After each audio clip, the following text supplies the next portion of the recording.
Did Obama ever endorse it? Nah. No, that's unfortunate. That'd have been fire, right? I have quite the intro today.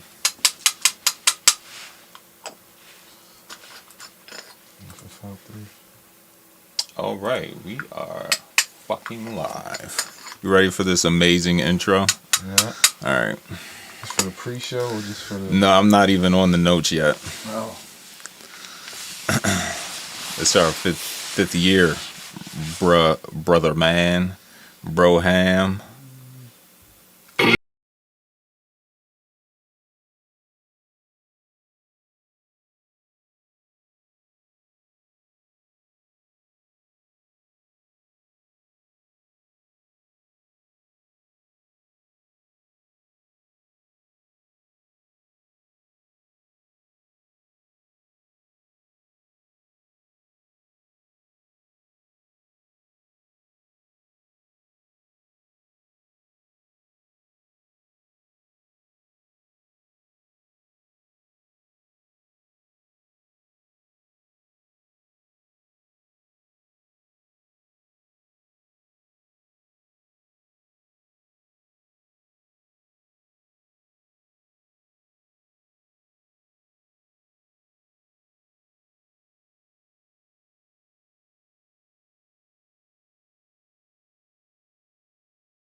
Yeah,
Pop.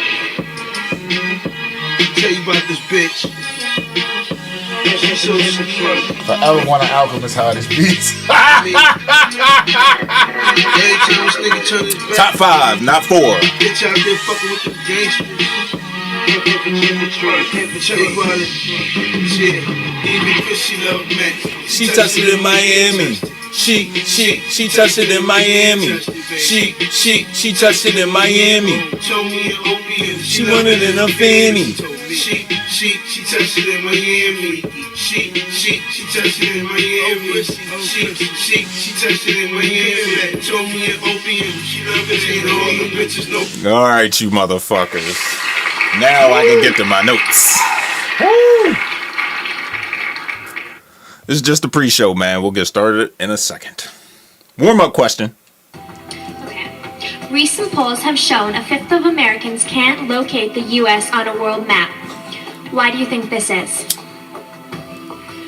I personally believe that U.S. Americans are unable to do so because some people out there in our nation don't have maps, and I believe that our education, like such as South Africa and the Iraq, everywhere like such as, and I believe that they should, our education over here in the U.S. should help the U.S. Or should help South Africa and should help the Iraq and the Asian countries, so we will be able to build up our future for our children. Thank you very much, South Carolina. Amazing answer. Yeah, get the fuck out of here, bitch. All right, y'all. Fact Check Podcast, episode 165. This is the 5th year anniversary edition. We want to make sure that we start on time, all right? Make sure we start on time. Hey, don't worry about it. What I said was this. When you have a service, we want to make sure we start on time. One, that we don't have to rush the man or woman of God.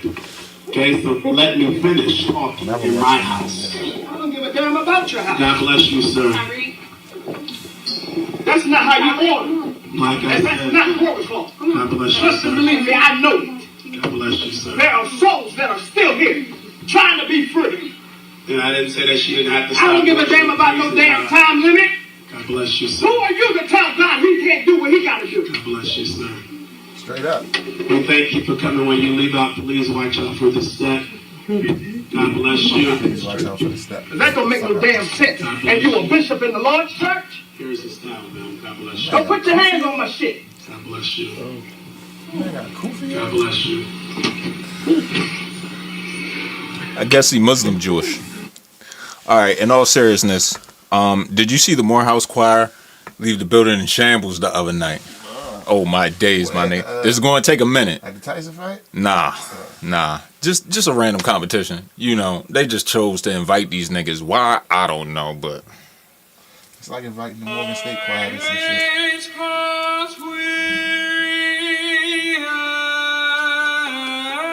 5 years, bitch. I've been in the wilderness, a mighty long time, and I ain't got weary yet.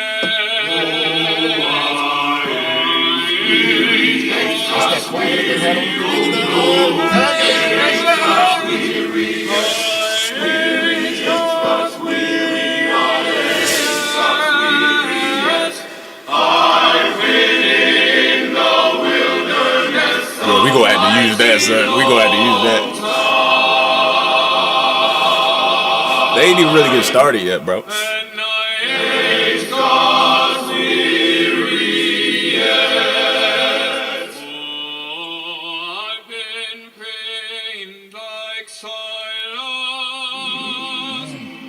I've been praying like Paul.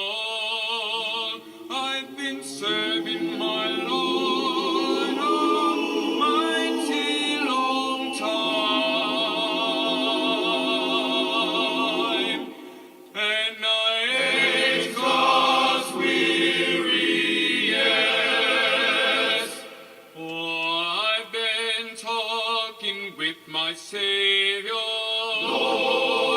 I've been walking with the Lord. I've been in the wilderness a mighty long time, and I ain't got weary yet.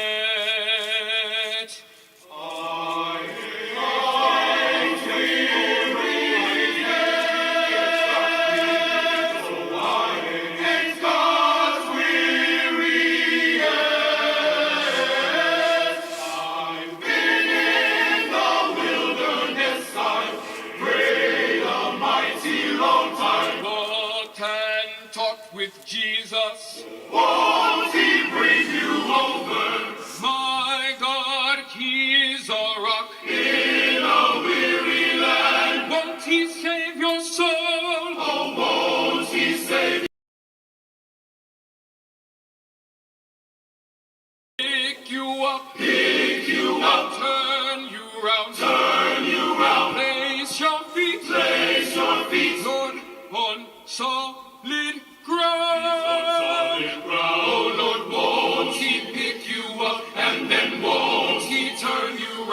That might be it right there. Place your feet, oh yes, Lord, on solid ground. Yes, I've been in the wilderness a mighty long time, and no, I ain't God's weary.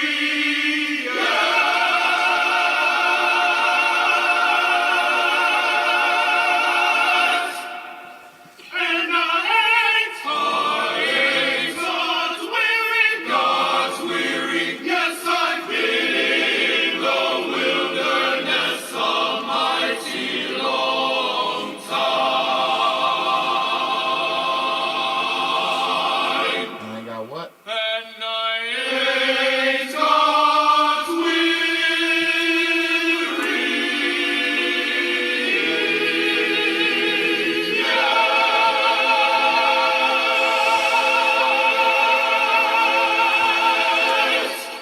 Woo!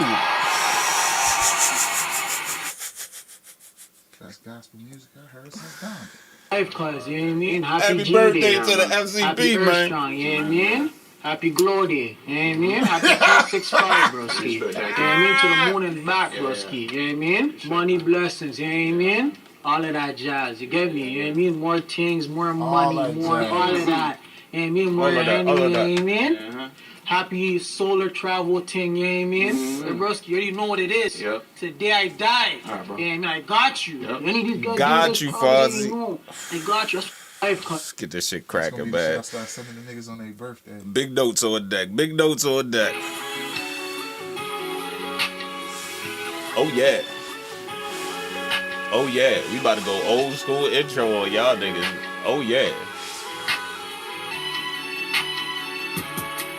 Ladies and gentlemen, boys and girls, children of all ages, it's the world famous, nigga. Your favorite podcast. We are the originators. We are the instigators. The great debaters. My master. It's the Fact Check Podcast, episode 165, nigga. Your host, Fly Fonzarelli, a.k.a. Fly Fieri, the Master Chef, a.k.a. Red Cup Fonzie, a.k.a. Pre-Roll Pop, we still in the process, a.k.a. Whip Games Uncle Skirt, Jerome, skirt. Mr. Never Wear the Same Dude. Albert, nigga. Twice. I actually found my favorite do-rag this week, and if you're not buying it, there's no reason for you to be asking me. You talking big money, bitch, and I'm your other host, the pod god himself, the benefactor, Big Wave, El Presidente, a.k.a. Franklin St. Grimes, a.k.a. Brother Malcolm X3, a.k.a. MDMA Cobain, a.k.a. Kane Cobain, a.k.a. Bucho Soze, a.k.a. Jericho Jackson Jr., a.k.a. Raw Skinny, motherfucking Frankie Grimes, This nigga. shit is brought to you by FCLG, that's the First Class Lifestyle Group.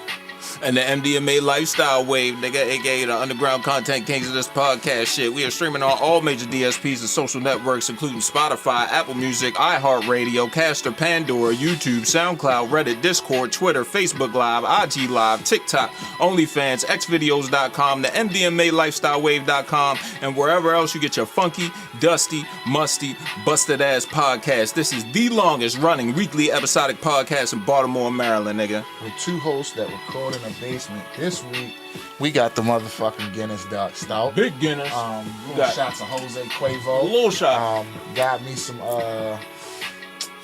watermelon airheads mixed with the Obama. The Runs in this OBZ ruts, and we got some great diamonds mixed with the cherry limeade cake, nigga. You already know what time it is. Shout out to the whole MDMA Lifestyle Wave, aka the CMB Wave King, aka you don't have to like it, you don't have to love it, but it's the best thing going today. That's the First Lady Sorbella J with the good art, the Commissioner Messy Guns, the Outlaw Josie Wales, Pastor Trey Holiday and the whole Tremania, Shells Louis Chubbs and the whole Traumatic Podcast, Dice Man, Jules the Gem and Fame from Aeon, Big Squatch, Tabby and Creepy Candy, Cliffy Hustle, Big Joker, Fly Flamingo, Big Cheetah, the Lil Bear Sore Hendrix, aka Pork Chop, Bucho the grown ass puppy, Obnoxious ass socks, and last but not least, nigga, the motherfucking OG Pockets in this bitch, man. Two of them. Because you can never have just one pocket unless And it's they a hoodie. always on swole, you motherfucking niggas, man. Unless you're in Fact a Check pillow Podcast, episode 165. I will give you a show like you 5-year have never, anniversary ever edition seen for you before. Why? motherfucking Another hoes. one, because I can. The most consistent, the most persistent, the deviants, with the most achievements. I'm just making up shit. Yo, I want to start with the Fact Check Podcast word of the day. Yeah. I feel like it's very applicable. The word of the day for today on 165 is steadfast. Steadfast. Steadfast. Steadfast. Someone described as steadfast is a very devoted or loyal to a person, belief, or cause. Steadfast is also used to describe something such as support that remains unchanging. Unwavering, you might say.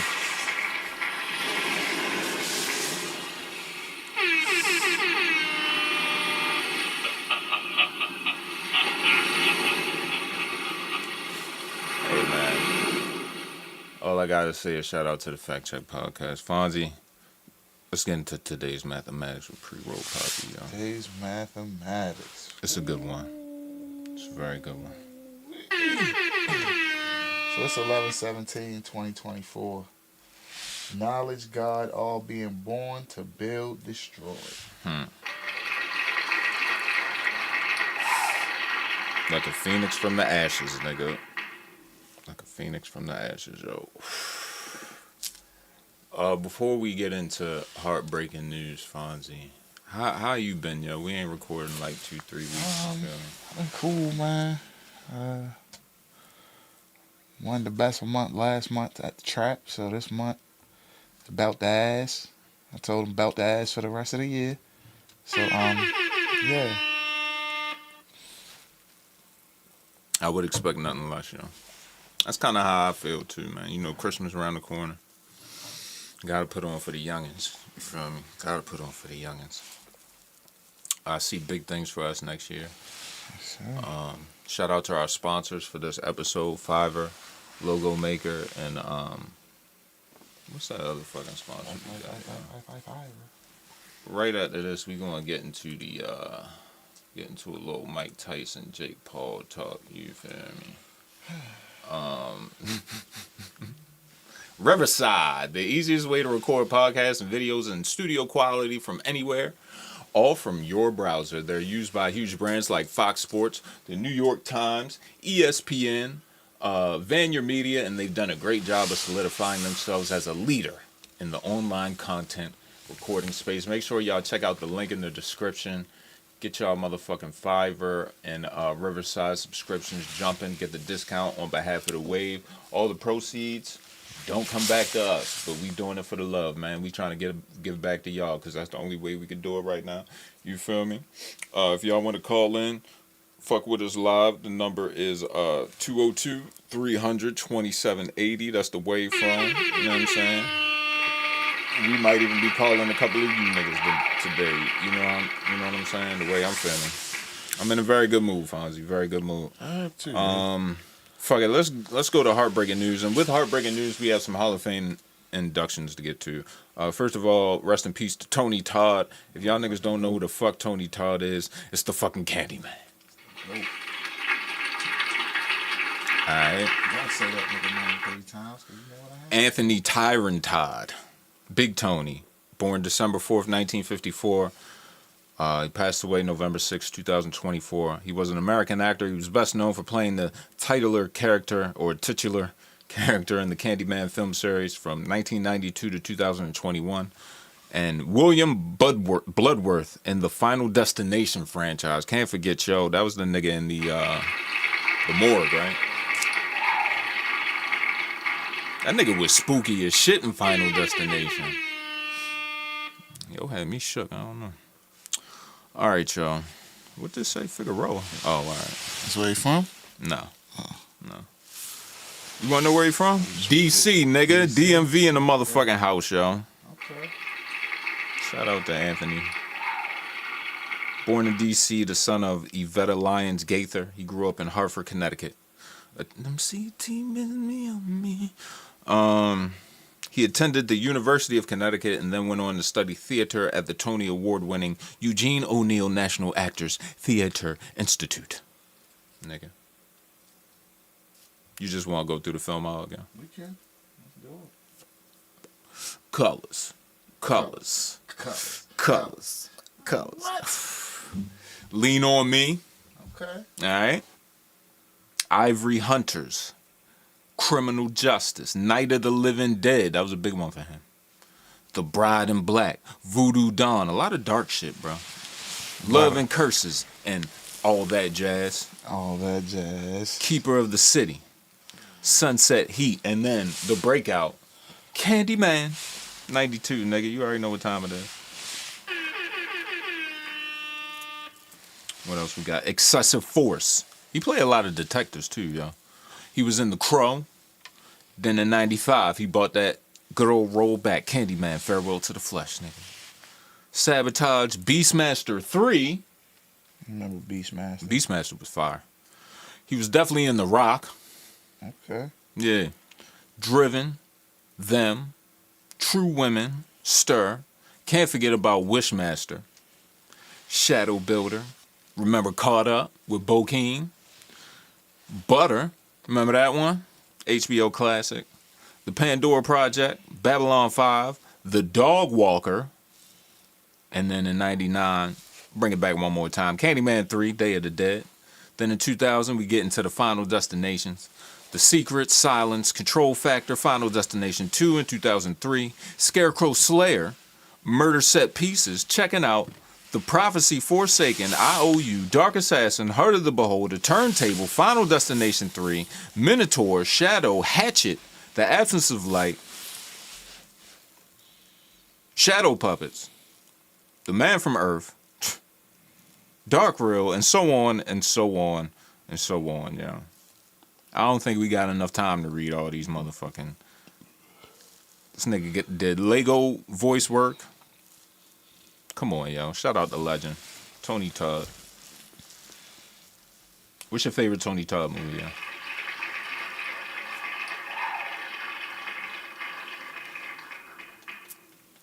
There was a couple of them early ones you said he was in. Randomly. That I wouldn't have known he was in. Yeah. Like The Rock. Yo, was go back a little. Like Colors. Lean on Me. Night of the Living one Dead. Of them two. Colors was the shit, and Lean on Me was the shit. About Beastmaster 3. That's about shit, nigga. I fuck with Beastmaster. He had the 2 ferrets and shit, right? Anyway, rest in peace to the legend, Big Quincy, Big Q, Quincy Jones. Hey, I woke up like 3 a.m. and seen that shit. I go into Humble, like... I think Quincy has already been inducted into the Hall of Fame. I think we inducted him shortly after that documentary came out. But just for shits and giggles, right? I'm going to give y'all a little bit of the production discog. Just on that. Should I do albums or singles? I'll let you be the deciding factor. Let's go in there and look real quick, see what we got on OG. Because if I start with the albums... This nigga did Bossa Nova. Discog, let's see. Production discography. Studio album. Sheesh. Yo, said as a side, man, this nigga got jams with Dizzy Gillespie, yo. Sheesh. Yo, producer on the Osley Brothers joint. Come on, yo. The Brothers Johnson, Ray Charles. Sammy Davis Jr. Speaking of... Nah, I'm going to save that. But shout out to Quincy, yo. The legend. We ain't even got to do it, yo. Niggas know. Big man team. All right, yo. Jake Paul versus Mike Tyson. How you feel about it, Big Fonzie? Big Fonzie. Did you watch it? You watched the whole card? Only one I didn't see. I took a brief nap for the 2 young ladies. And yeah. I took a brief nap. Interesting. Okay. I was big smacked by then. Yeah, for sure. Just finished some chicken Alfredo. That'll do it. From Noodles & Co. So. Oh, shout out to Noodles & Co. One of my favorites. You fuck with that penne rosa?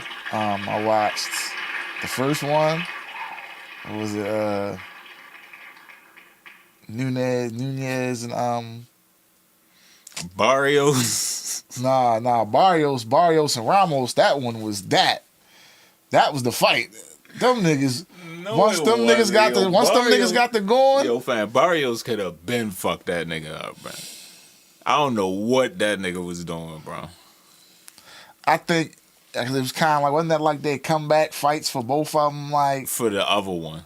Yeah, so it's kind of like, yo, he was out there trying to prove. I can't duff you out in your comeback fight. Not for the Lhasa. Like, not when, like, yo, you're not going to take my belt, but I can't duff you out neither and embarrass you in front of 70-some-odd-thousand people out this bitch. There's a lot of people out there, yo. I woke up just as the women's joint was ending. Me too. And I seen that cut on Shorty eye, and I was like, I'm glad I missed that shit, nigga. I hate that kind of shit. What about man humping you in the corner on the first joint? I don't remember that, fam. The Indian guy. I don't remember. He definitely took you over in the corner and was like, no, hell no. Fuck out I'm lying? Yo. I'm lying? But to the main event, yo. The Mike Tyson Jake Paul fight reportedly crashed Netflix and peaked to 65 million household viewers. Netflix reported that the fight between YouTuber Jake Paul and champion Mike Tyson attracted a peak of 65 million concurrent streams globally, surpassing the day after Paul's unanimous decision win. This figure significantly exceeds the viewership of major sports events in the U.S., such as last year's NFL. Yo, tripping.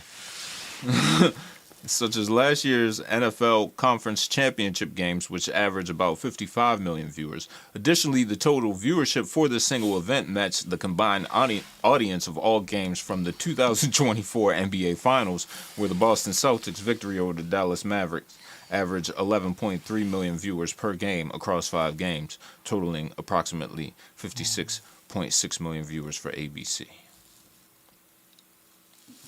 Yeah, the bag was definitely... They said Jake got 40, Mike got 20. That's cool.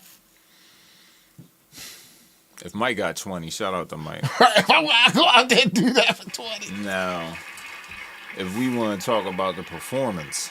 It wasn't worth watching. You don't want to talk about the performance. The performance wasn't a performance. Like, that shit was... It was one of them things, it was like, yo... Once it went off, I was just kind of like, yo, all right. Yeah, niggas would have been mad if they paid like $50 to $75 for the pay-per-view. So whatever bag Netflix gave them niggas, it was smart for them niggas to take it. I guess, yo. Because you got to think, ticket sales alone for the... Yo, they was as low as $30. Lied to you not. So let's say we sold all of them for that, right? Mm-hmm. It was 70-some-odd-thousand people in there, right? Mm-hmm. So even if I go 30 times 70,000, that's 2.1. Yeah, but they kicked out 60 already for them two niggas. Sponsors. We'll see. Celsius, big ass Celsius logo in the ring. I wonder what 65 concurrent million streams does for you. So think about what Netflix would have given. You know what I'm saying? Right. Data. Interesting. Data. Very interesting. You gotta think, how much Netflix give them? That's what I'm saying. They had to give him at least 60. If Jake got 40 and Mike got 20, and even let's kick it up to 80 for all the other fights. You know what I'm saying? I probably need 100. I don't know if they made 100. I'm saying Netflix probably had to give him 100. Yeah, for sure. Yo said Netflix was not ready for the views. It shows how much people enjoy the poor man's sport, the ancient martial arts of boxing.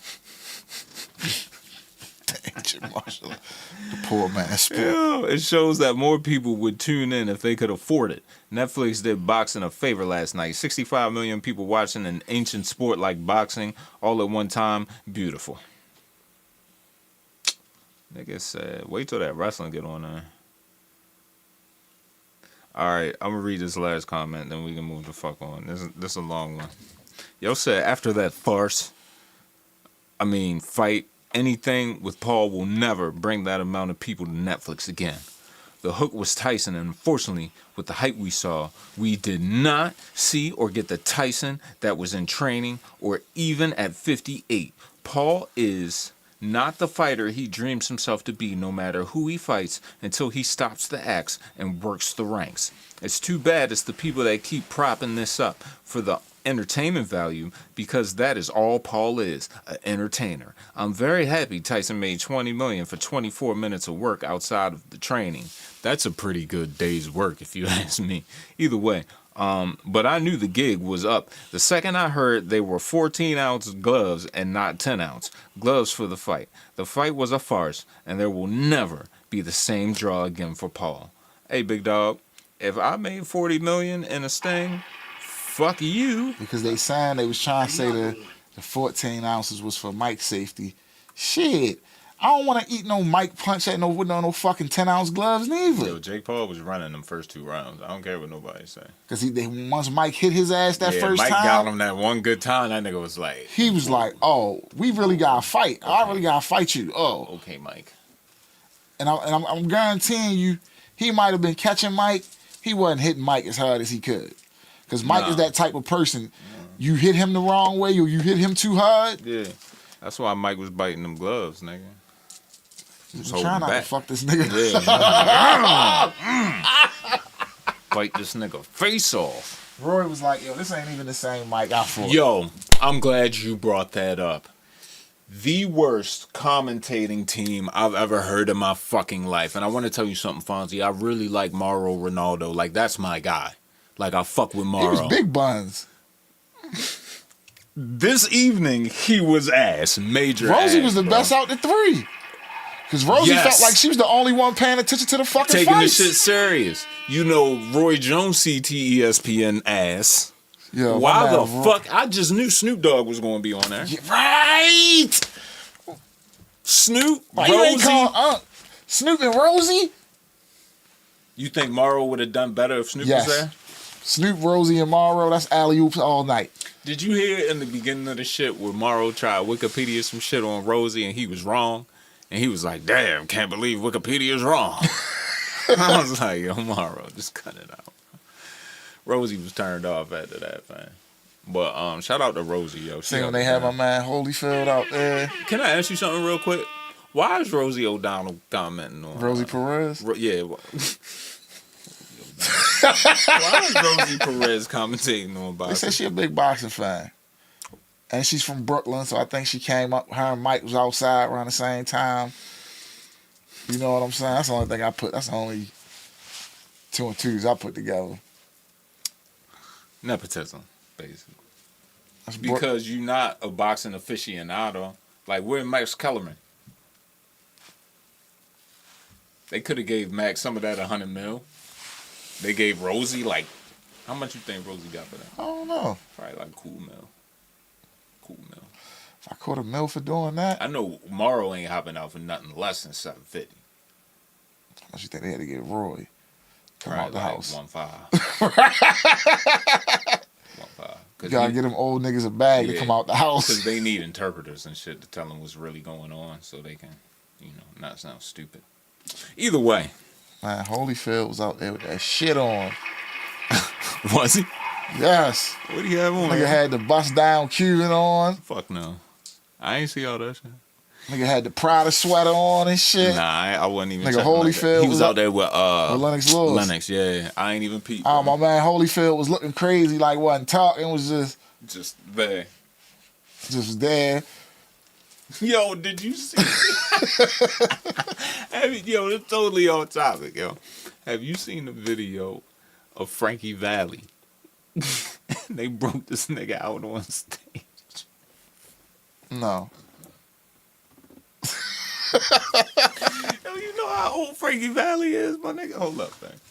Let me look this up for you real quick. Oh, man. Family, this nigga is currently 90. Now, they break him out on stage, right? and there's people behind him, I'm assuming doing one of their songs. Like, we'll just say Big Girls Don't Cry or Walk Like a Man or some shit like that, right? Walk like a man, talk like, and they doing the moves and all that shit. Frankie in the front, and he got a mic, bro. He can't even lift the mic up. Yo, just out there, like. And then when they do the, like, raise their hands for the ending shit, you see him, it registers that that's what he's supposed to do, but I lied to you not. He just be like, oh, man. It's like he was trying, but he couldn't. yo, fuck this shit. I love to see certain people fucked up, fam. I ain't even gonna hold you. That shit, I love it. I was watching a documentary last night. Let me tell you, Fonzie. We on the side road. This our 50-year anniversary. I don't give a fuck, nigga. I was watching some shit last night Ash put on, right? And it's a man and he got a wife and the wife died. This is his side of the story. They went out on a it's a name for it, like a barracuda or something, little boat, right? An inflatable boat. Barracuda. Let's just say they call it the barracuda. Pontoon? I don't know. Give me a line. Either way, they go out on the boat, right? Because they like to go fishing. Because they live in they live out the RV and shit, right? This is his story. They go out on the boat. For some reason, for the first time ever, she bought a 4-foot umbrella. A book. And they went out on the boat, right? Now, keep in mind, Fonzie, she don't know how to swim. And she wasn't wearing her life vest. So apparently, main man said he fishing. And he hear a splash. And he turned around and his wife is in the water flailing, right? Right? He say by the time he go to jump in, she already sinking. Right? He say he go down a couple times, but he can't go down deep enough because he a fat boy and the buoyancy won't allow him to reach his wife, right? So you know what he does, Fonzie? He says he goes to shore and gets a rock. And he waits until he sees an air bubble in the lake. And goes, after he sees the air bubble, I guess he throw the rock or something. And he says he goes out, right? And picks her up with his feet around, like, brings her to the surface, brings her to shore, and proceeds to give her CPR.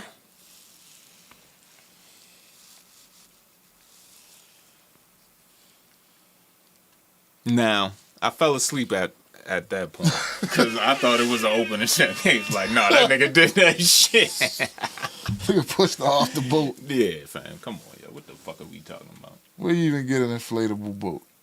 What you need an Who buys that? Why you need an inflatable boat, bro? All right, Fonzie. Let's keep it rolling. Oh, man. All right, let's get into some good news.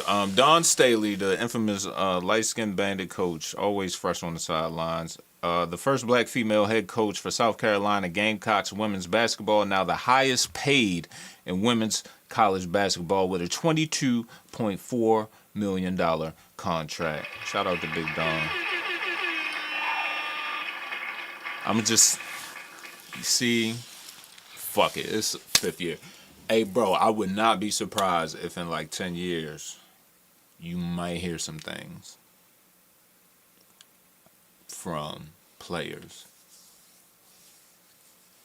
about their coach overstepping some boundaries. That's all I'm gonna say. I'm just leave that there. What else we got, big dog? Bet we got an intermission. I need a fucking break. Yo, never interrupt the gods when they building, yo. Around with this glazed look in their eyes and just stumbling Like this one behind me. Hi, yes. How are you doing? California. Oh, very nice to meet you. You know, 49ers. you're gonna do an interview with us? Sure. Okay, because we were just talking about here along Bourbon Street the STD rate that's been going on here. And so, how long have you had an STD? I don't have an STD. Oh, then why did you want to talk? Oh my goodness. Oh my gosh, I'm so sorry. Are you Something to serious? be ashamed of. No, I don't have an STD. Oh, okay, yes. Anyway, so That's what happens when you don't let the creators create. Yo, Fonzie, I want to get your thoughts on a couple things, yo. First, Amazon launches the Trainium 2. The Trinium? Trainium 2. Thank you, sir. AI chips to rival NVIDIA. Amazon is intensifying its competition with NVIDIA in the AI chip market by advancing its own AI processor series. The tech giant has introduced how you say it? Trainium 2, a new AI chip designed for training large-scale models, which is currently being tested by companies like Anthropic and Databricks. You heard of neither one of them, but okay. Databricks. You feel what I'm saying? Like, that's some Silicon Valley. That shit was shit like they right named there. them two companies like niggas was gonna be like, ooh, Databricks.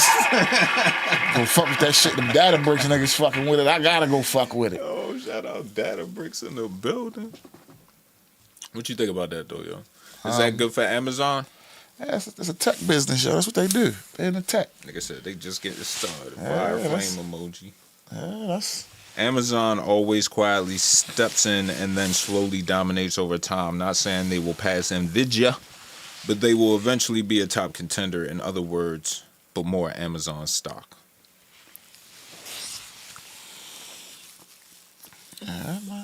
Oh shit, this nigga getting deep. You wanna hear this one? Alright. When disruptive technology takes off, it starts with semiconductors. Then it moves to infrastructure. Then finally software applications. This will be a wild decade as we build out AI capabilities. I highly suggest working for one of the Magnificent 7 companies or the major players in AI. Get your stock options and let it grow with the wave. Almost guaranteed millionaire in less than a decade. If you can't work there, invest heavily. Next up is modern nuclear reactors. Fusion maybe? Large-scale quantum computing. That nigga was high as shit.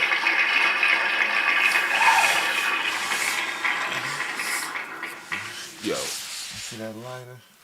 Give me the light. You think you can see? Yo. 1, 2, 3, 4, 5. I know I'm situated to get that very light. Yo, you think you can see Frankie Valli in a fight?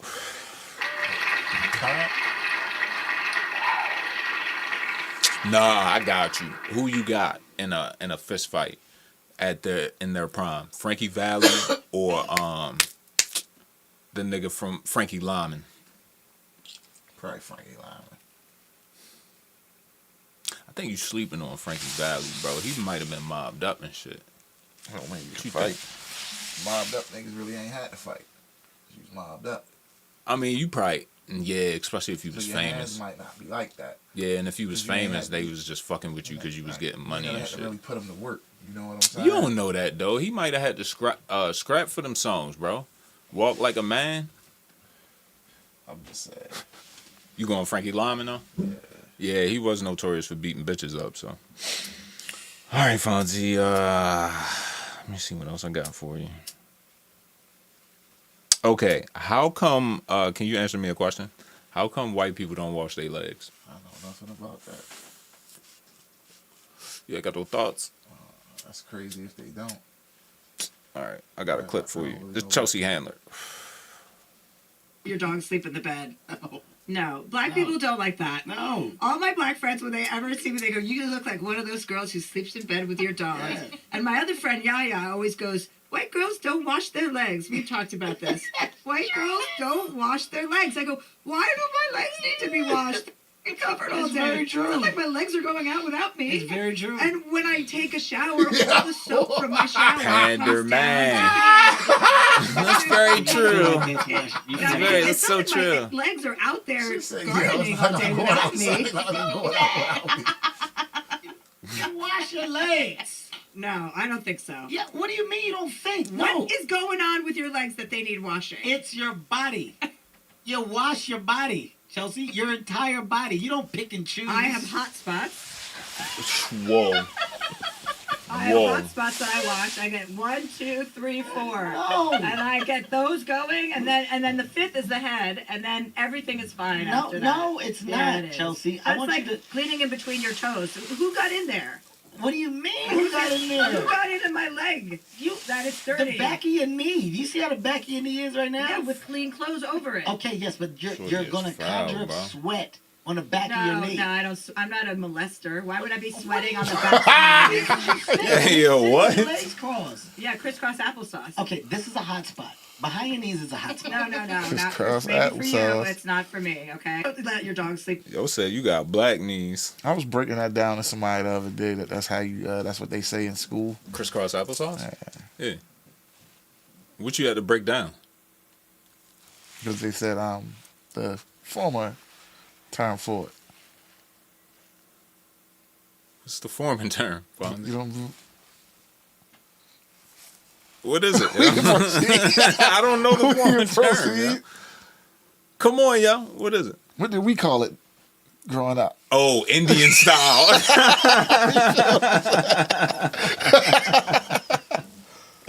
What's wrong with that though? And it was like one of my cousins, like yo. Oh shit! Years ago, taught me crazy. like he was in like Indian style, bro.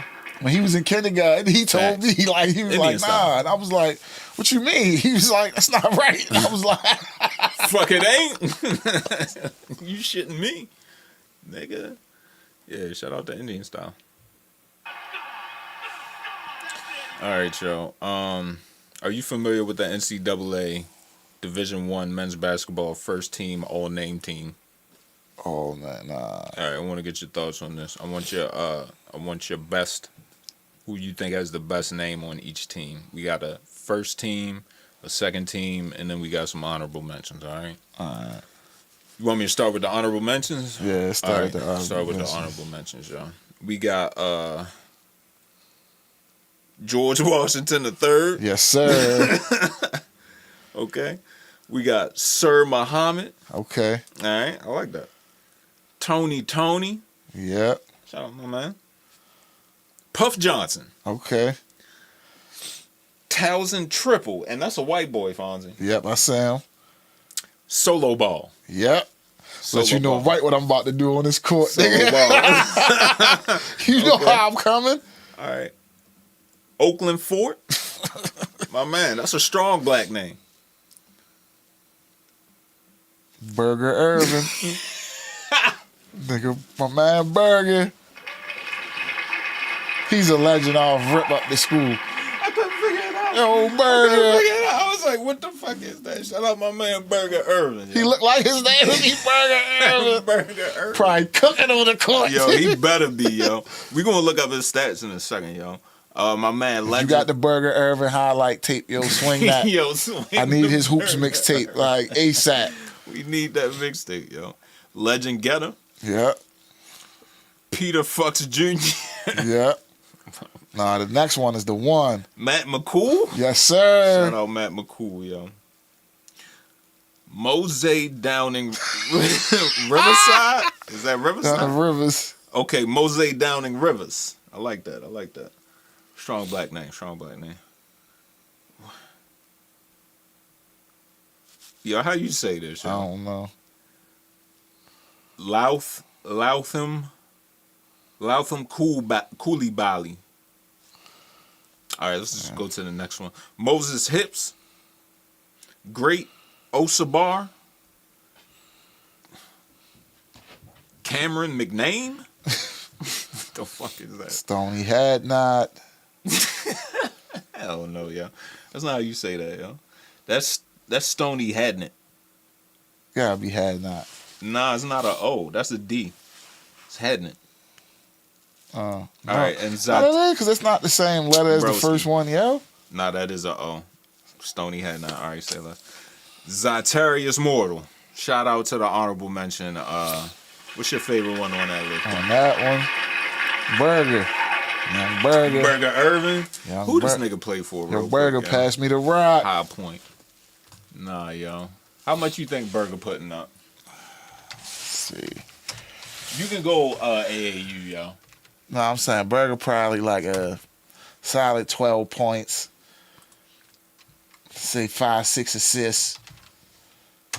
12 6 and boards. 5 for Burger Irving, yo? Yeah. I ain't saying he all American, but All right, bet. Got him. I got him.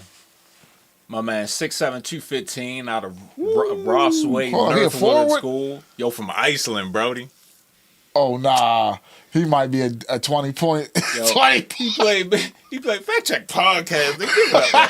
He played basketball for 3 years at Northwood School and was also a part of the rowing team for 2 years. Crew, nigga. What you know? Part of the crew. What you know about the crew, nigga? Named the All-Atlantic All-Star team in 2024, helped this team to the NPA playoffs, was a member of the International Round Council, the school musical, and the Game Time Club, nigga. The Game Time The Game Time Club, nigga. Honor roll student. Born in March. Let's see his stats, yo. Okay, Burger. Yo, High Point. Okay, I see what's up. They done only played one game so far. Guess who the game was against? Who? Coppin State. What was his? You want to know what Burger did against What Coppin? Burger do against Coppin? He only played 2 minutes, dog. Okay. 2 minutes. No stats. No stats? No okay, stats. my bad, Got Burger. that game played in there, though. All right. Got that game played in there. Who won? Who won? Coppin. Hold up. Was it here or was it at High Point? Let me fact check that for you, big dog. Coppin State. That's what we gotta know. Damn, they fucked Coppin up. 93-51, bro. Madness. Was that here Madness. or at High Point? I want to say that was at High Point. I was about to say, y'all let them Yeah, niggas it come was at over High North Point. Avenue and do that. High Point, North Carolina. We got to go to Coppin games, y'all. Especially if we get a chance to see Burger Irvin. You know what I'm saying? Mm-hmm. We got to see Burger Irvin, yo. All right, moving on with the list, though, yo. Because, you know, we get sidetracked real easy. All right, second team, all-name team. You ready, Fonzie? We only got 6 competitors this go-round. First up, we got Jizzle James. Okay. From Cincinnati. We got, from Michigan, a guard, Fat Brooks. Okay. Interesting. A forward from Oklahoma, Kuwal Atak. Okay. All right. Claron Hornbreak. Wrong. What the apostrophe Nah, is banana, yo. That's my man right here. Yo, how you say Snooky Wigington. Snooky Wigington, yo. That might be the one right there. And that next one, you gotta give it up for the next one. All right, what's the That's next just one? classic. Churchill Bound, yo. Churchill Bounds. Yeah, that's a tough one, bro. He gotta be from Kentucky. That's a tough one, Gotta bro. be from Kentucky. That's a tough one, bro. Who you got, yo? Churchill Bounds or Snooky? Snooky Wigington. All right, y'all. Let's do the knowledge on Snooky real quick. No Frank. Where you go, Ryder? I never heard of that school, bro. Ryder Broncos. Number 3, he a guard. Okay. He got 3 games played, Big Fonz. Okay. He only averaging about 2 minutes a game, though. All right. And my nigga Snooky, he ain't got no points yet. He got an assist, though. He dropped the dime on him. And he got a free throw. No, that's from last year. Shout out Snooky. He got an assist and a foul. Okay. And they got the dub. And they smashed them niggas 88-39. And they got the dub. That's all that matters. Snooky got in the game and they got the dub. Big facts. All right, so he can walk around school telling niggas, I got the dub. Soon as I came in. I mean, niggas was losing till I got in. All right, now we got the first team, all-name team. You ready? First team. Coming in as a guard from Rhode Island, Mr. Always Right. Always right. All right. A guard from NC Central, Pobo King. Is that Po Boy? Po Boy? That's Po Boy? Po Boy King. Po Boy King, okay. My nigga, a guard from Kansas City. Gob gob. Yeah. That's crazy work, bro. My guy from Oregon. A forward. Supreme Cook. Supreme Cook. Center from Liberty. Caillou. And last but not least, a guard from Utah.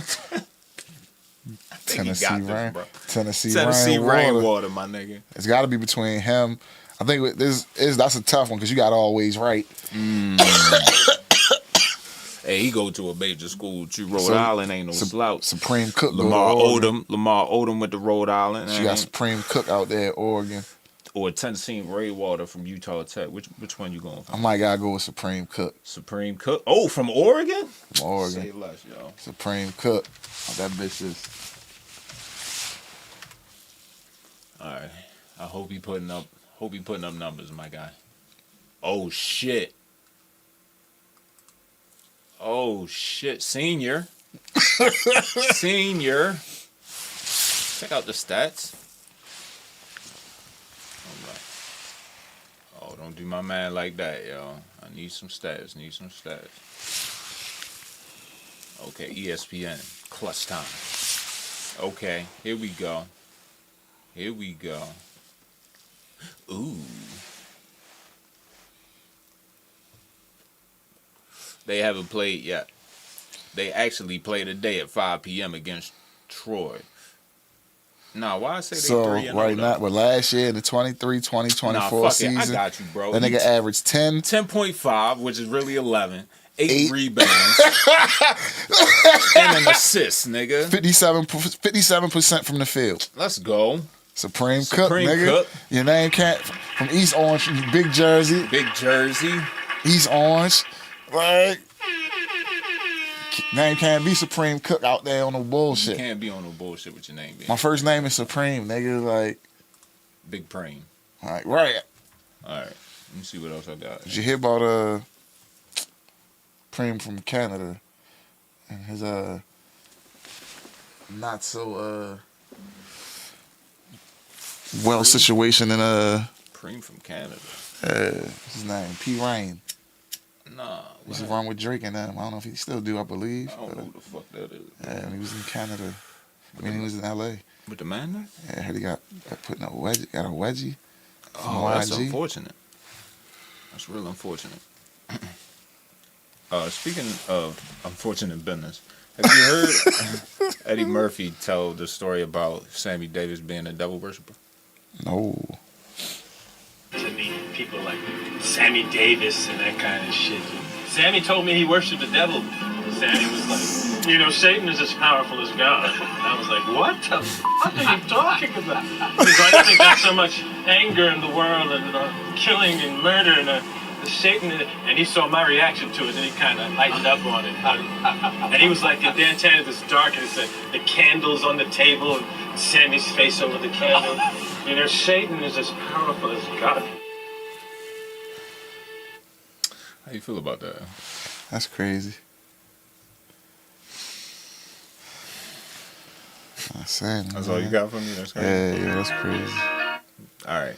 Yo, I got some news. You ready? Baltimore's buckets and drug trafficking mastermind released. He's also been shot twice during attempted robbery. Baltimore man Buckets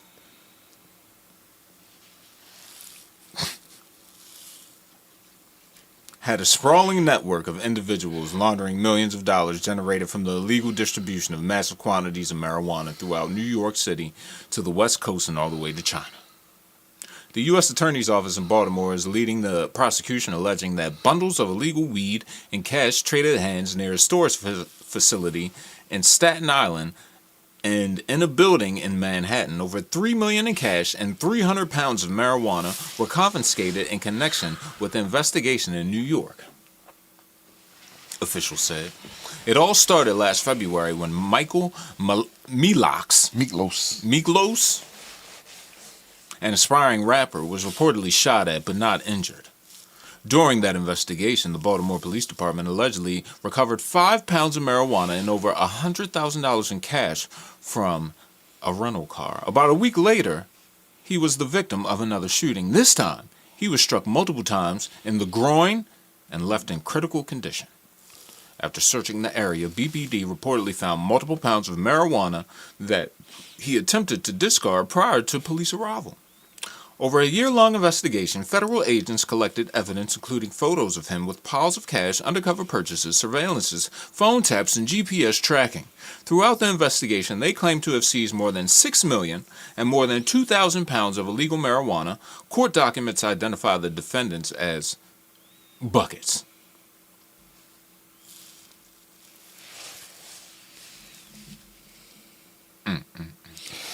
So the whole thing about this shit is Another one. this is really, I heard about this shit when it first like went down, and I already seen niggas do their little YouTubes about it and shit. Yeah. Shit not about him. It's not about buckets? No. Oh. It's deeper than buckets. You see them other names on there? Yeah, that looked like a lot of... They were Asian. So, not to really talk too much, but like in the weed game, like... It's not like that's synthesis, though. Nah, this is not. This is thing. Can't, but it's like the Asians got a lot of that shit, man. All right, well, TMP to Mikolos. He's out on the out on bail on the box. All right, this is a message to all my ladies when BBLs go bad. Go catastrophically wrong just hours after she took this picture.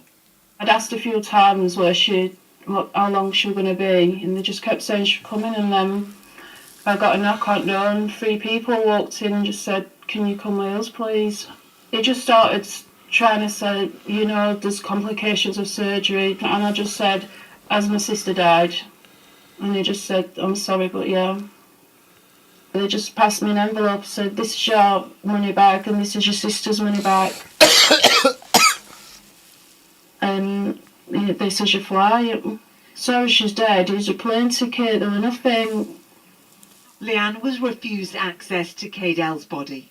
When it was finally returned to the UK, more devastating news was to come. To their horror, a coroner here told them that large parts of Cadell's organs, including her brain and heart, had been removed. When they returned her body, they'd kept pieces of her heart and her intestines. How hard was that to hear? Better. I didn't think it was allowed, but they said it's legal, they can take what they want.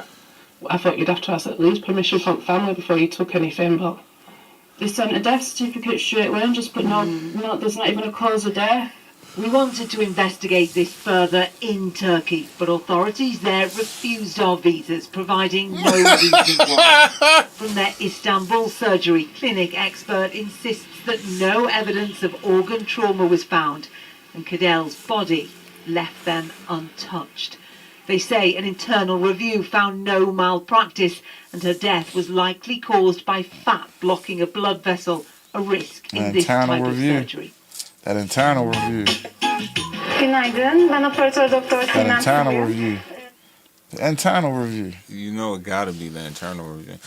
If we did the internal review, there's no need for y'all to come into our country to conduct another investigation. We handled that already. The clinic did an internal review. Yeah. We did a review on this shit ourselves. Yes. And we good. No malpractice. Not that we saw. I fucked up. So I reviewed my fuck up and said, nah, I ain't fuck up. Yeah, it wasn't a fuck up. It was a fat blockage. That's my story, and I'm sticking to it. They got it. Get a lawyer. Speaking of lawyers, FactCheck Podcast Dumbass of the Week. A Missouri teacher has been arrested for paying students to have sex with her. Out here slanging ass. Missouri is a wild place right now. Ass. Facts. She would let students come to her house and smoke and drink, Fonzie. And she would also send pictures to students on Snapchat. Her bond is set as out here paying for that dang line. 25. It's crazy. Yo, That's crazy. Let me see these comments. The age. Yo said, gang, where are these freaky ass teachers when I was in high school? That's gross. Somebody raising little snitches. Free that innocent woman. Shit, a blunt, some Crown Royal on the spring. I've been over there too. Niggas is crazy. Yes, yo. Somebody said these young niggas getting gay by the semester. Niggas said free her. That's cute money. That's crazy. Shit, she was paying. Would have kept my mouth closed and gave her the best BBBs.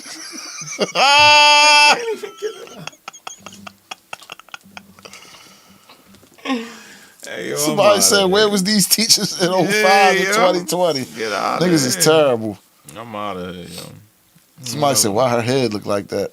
Yo, she, well. All right, on the Diddy Watch 2024, yo. And your man running to jail. Yeah, you seen this shit? Now, I gotta read this like a true New York nigga. You ready? Uh-huh. Yo, my man's in MDC. They called Tuesday evening and said Diddy in there walking around with no shirt on most days, with the whole Harlem behind him, kid. Got this big dude in his pod named T. Lee or something, walking behind him every time he moves. They say he got his own phone in the pod, nobody can use but him, and he stay on the phone every time he get back from his attorney visits. All his visits stay full, so he always doing something from sun up to sundown. At night, sun on the burners. In his bed. They said he got like 10 dudes in adjoining beds that make sure nobody walk up on him. With the hammers. CO's are starstruck. He got big respect like a crime boss and eats real food every day, kid. Said he shares food with those guys, so obviously CO's bringing him that inside. They said it's like a movie how Diddy is moving and things got set up already. He is not cooperating, I was told. Won't say a word, kid. This is why he can't get no bail. Cooperate on what? Niggas acting like he got some codees and shit. Dudes are ready to take down everything for Diddy. He works out every morning doing push-ups and shit in the open. My guy said Diddy ain't no punk, kid. Like he know how to put an army together type mentality. They say he's super good, handling business all day, every day, laughing, smoking Black and Miles and shit. He won't eat the MDC food. His kids come to visit him every week. And the chick Daphne, 50 Cent baby mother. Been up here too. Been up there too. This dude different. Even if he go down, he will run any prison he in, nigga. Big dog status. Shot caller. They can't break Diddy.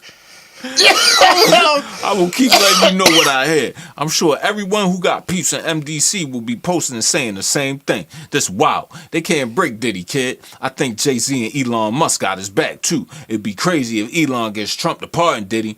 Diddy definitely ain't done yet. A lot of people Hold up. A lot of people I think gonna be surprised how all this turned out, just like with Bill Cosby and Thug. Who said this? My man's in MDC. Yo, shout out to Diddy, yo. Like I said, that nigga in MDC running that shit. No shirt. No shirt on. Shot call. Push-ups every day. Push-ups in the yard. Who you think he linked up with? Like he paying somebody. He paying them Brooklyn niggas. This was a Harlem nigga. T. Lee. Whoever T. Lee is. Shout out T. Lee, yo. Shout out T. Lee. Hold Diddy down. Let me see. Alright, Boozy Watch 2024. Shakur, call everybody and tell them 20 mil. Fight on Netflix with Boosie. Oh shit, here, Yeah, take this. we gonna break the number. I'ma throw more than Tyson throw, I bet you that. Nigga might put me up, but hey, 20 mil, I need that 20 M. Shit, I'ma throw them bitches. I'm calling out Tank. All the niggas, what the other nigga? Shakur, Bud, 20 M's, Netflix flight, Boosted badass, nigga. Let's do the standoff.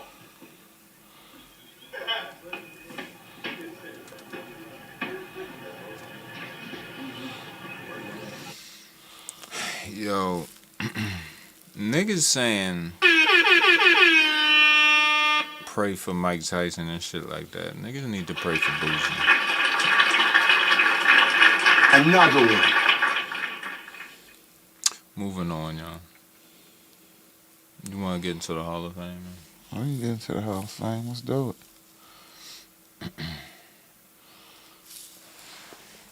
Hold up, before I get into the Hall of Fame. It's about to get lit, nigga. Fact Check Podcast, episode 165.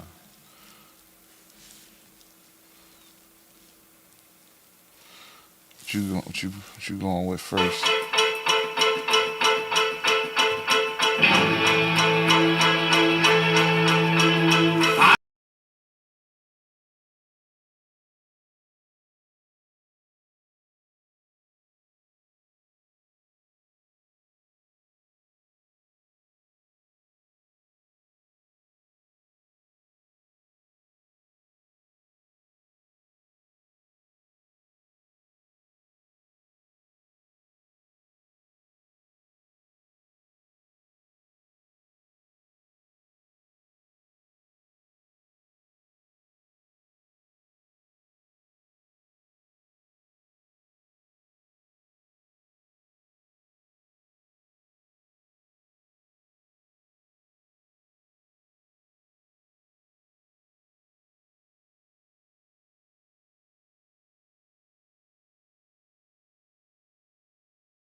Cold out of use.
But she's all you'd ever want. She's the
She knows just. All right, yo. Okay, yo. Okay. Let me calm down. If y'all talking ain't that shit. Yeah, if y'all ain't hip. He's talking that shit. Y'all ain't hip. What's going down right now? You talking about that man, yo. Let me see. Hell, she don't ask for much, and I won't refuse her. Talking about that man, Sir Thomas Jones Woodward. Man, he's knighted. Yes. Born June 7th, 1940, is a Welsh singer. His career began with a string of top 10 hits in the 1960s, and he has since toured regularly. How many years ago? Well, you said when? 1960? He was born in when? 1940 and started touring in 1960? Since he was 20. So... Let's see. What's that? 64 years? He's been touring 60 years, my guy? 64.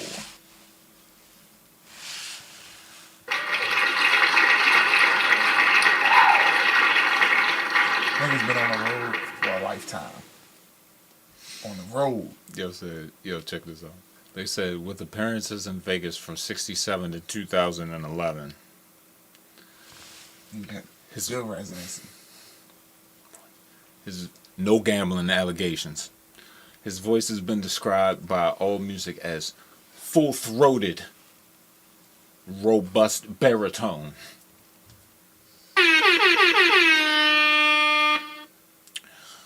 Jones's performing range has included pop, R&B, show tunes, country, dance, soul, and gospel. In 2008, the New York Times called him a musical shapeshifter who could slide from soulful rasp to pop croon with a voice as husky as it was pretty. He has sold over 100 million records with 36 top 40 hits in the UK and 19 in the United States, including It's Not Unusual, What's New, Pussycat? Whoa, whoa, whoa. The theme song for the James Bond film, Thunderball. Green, Green, Grass of Home. Delilah. She's a Lady. Sex Bomb. And my favorite, the cover of Sitting on the Dock of the Bay. Oh yeah. Oh yeah. I told you the other day when you hit me about this shit. Soon as you, like, I'm sitting there, like, man, my guy standing out there. I'm like, yeah. Like, my man just sent me this. I'm showing him. Then I go look it up. Mm-hmm. And I run down like 4 or 5 of them. My man like, all right, yeah. You know what I'm saying? He's like, all right. He's like, yo, when you say it, it might sound crazy. First, but then when you start running down the joints, the it's hits, the classics, the legacy, nigga. You know what I'm saying? You know a Tom Jones song, even if you don't think you know a Tom Jones song. Facts, bro. It's that simple. Yo, bruh, It's Not Unusual was his first hit, bro. 64. That's from, he made that in 64? Yes, yo. He made that 60 years ago. Is that considered a show tune? Is that considered? Nigga, he performed in Vegas for the first time at the Flamingo. So you alright. Take it easy. You already know what time it is, man. Yo said his performances and style of dress became part of his stage act and increasingly featured his open, half-unbuttoned shirts and tight trousers. Yeah, Tom. Showing that sausage. Tom was out that bitch with the Like, tight pants and the It's half not unusual. bitch. Yo. Played to his audience. Oh shit. He soon chose to record less and focus on club performances. Right. Yo, my nigga. See how much they paying me? This is crazy. They say he played in Vegas at least once a week each year until 2011, nigga. Shit like that, shit like that, shit like that, shit like that, shit like that. He had a television show. This is Tom Jones from 69 to 71.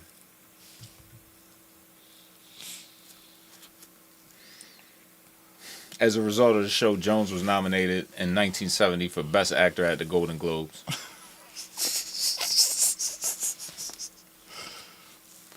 Look at the fucking man, yo. Hey, yo, you think he caught Vegas when it was Vegas? Oh shit. Oh. He's old Vegas. You feel what I'm saying? Yeah, for sure.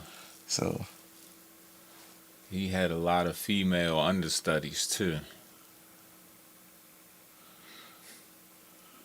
In the early 1980s, this nigga, he did it before Beyonce. He started recording country music. Okay. From 80 to 86, he had 9 songs in the U.S. Country Top 40, nigga. Damn.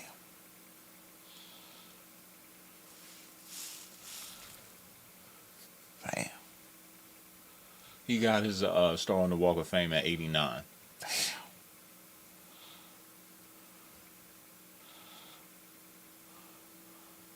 I think it was only 49 when he got his star on the Walk of Fame. That's nuts. In 93, he appeared as himself in 2 episodes of the popular sitcom you would know as The Fresh Prince. Shit like that, shit like that, shit like that, shit like that. Yo, in 93, he signed the Interscope. Him and Jimmy Iovine was like, fuck it, we just need to work together. Let's do a deal, bro. Let's do an album, man. He released the album, The Lead and How to Swing It. The first single, If Only I Knew, went number 11 in the UK. He performed the song at the 1994 MTV Europe Awards, for which he also served as the host. He just be out here doing shit, bro. He like the white Snoop Dogg. He might be. I'm not a rapper. Yo, when did he get knighted, bro? Yeah, like... Okay, 99, he was knighted by Queen Elizabeth II. Big Liz. Oh, I'm sorry, 2006 at Buckingham Palace. Big Liz. For his services to music. After receiving his knighthood, Jones stated, "When you first come into show business, you get a hit record. It's the start of something. As time goes by, it just gets better. This is the best thing I've had. It's a wonderful feeling. A heady feeling." Yeah, bro. He's him.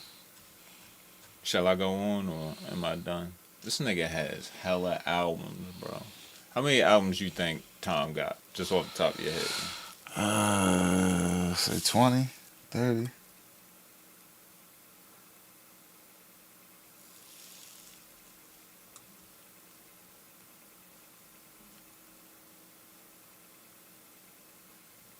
$35. Last one came out in 21. Yeah, what was the 2021 Tom Jones album? Surrounded by Time. What? Yeah, he was doing experimental rock, little electronica, some folk rock on there. You know what I mean? You know what I mean? He had some shit in 2015 that dropped. Long little suitcase. Yo, put some respect on Tom Jones, yo. All right, shout out the man them. Before we get to church and you sick son of a bitch, I think man them. I got a intermission I want to get to, cause I gotta take a fucking break real quick. Freedom niggas still in the green dot. Fuck all the op, they get red dot. No need to buy. That's a waste of money on the desk and my niggas taking headshots. I'm in the skies. Fucking cooling on the steam on the shell side. I got the vibe. No, I got drugs, they call me the mad dog. Niggas be hoes. Call him baby because he got put in the headlock. Breaking that bowl. Whip it. Got hit from your side in the red dot. Red no strap, they dead stop. Talk to a bitch like Red Fox. I spent a tour on a factory watch. Thought a nigga with no money said something. I'm high, they pray on my downfall. I'm geeking, I'm staring at balls, but gotta have Mr. Fergie with the Adderall. Got the soda for me and Chris Paul. Clean, drink, Maybach, why not? These niggas cap when they find out. Young niggas ready to wild out. They get to my mind, time out. Pretty niggas still sending green light. Free. Fuck all the op, they get red dot. No need to buy. That's a waste of money on the vest, and my nigga take a headshot. I'm in the skies. Fucking cooling on the street on the shell side. I got the vibe. No, I got drugs, they call me the mad dog. Niggas be hoes. Call him baby because he got put in the headlock. Breaking that bowl. Whip it. Got him on your body in the red dot. Brand new strap, they dead stuff.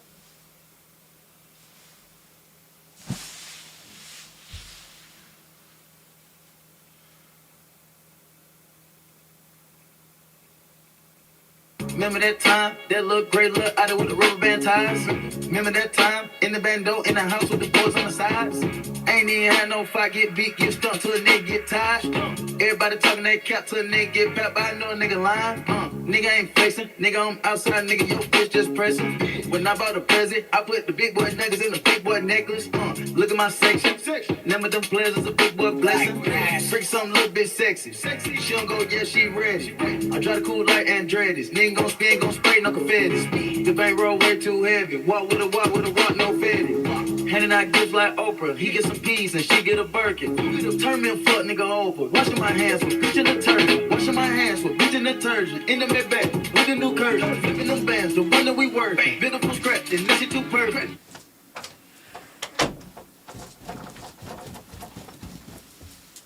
I'm talking paddock on the wrist, book, get it going, dance on the pit.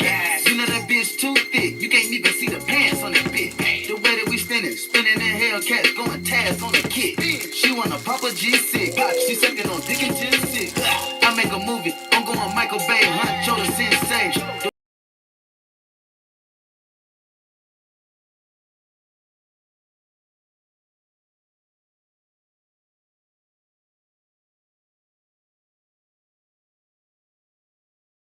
That shit was fire. Where you find that shit?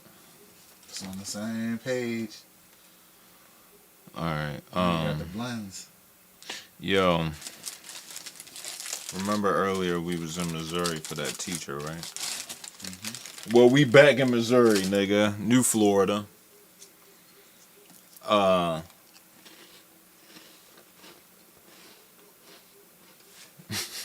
do you even get that off? What? I'm sorry, I had to eat a cracker real quick. All right, let me stop being rude. Yo, 2 Missouri officers accused of stealing nude photos from dozens of women's phones at traffic stops.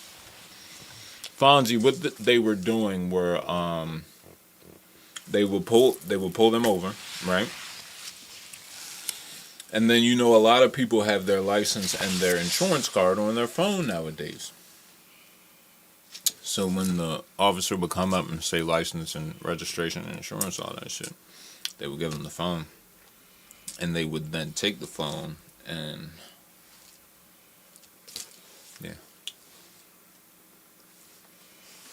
Were they pulling people over just to do that?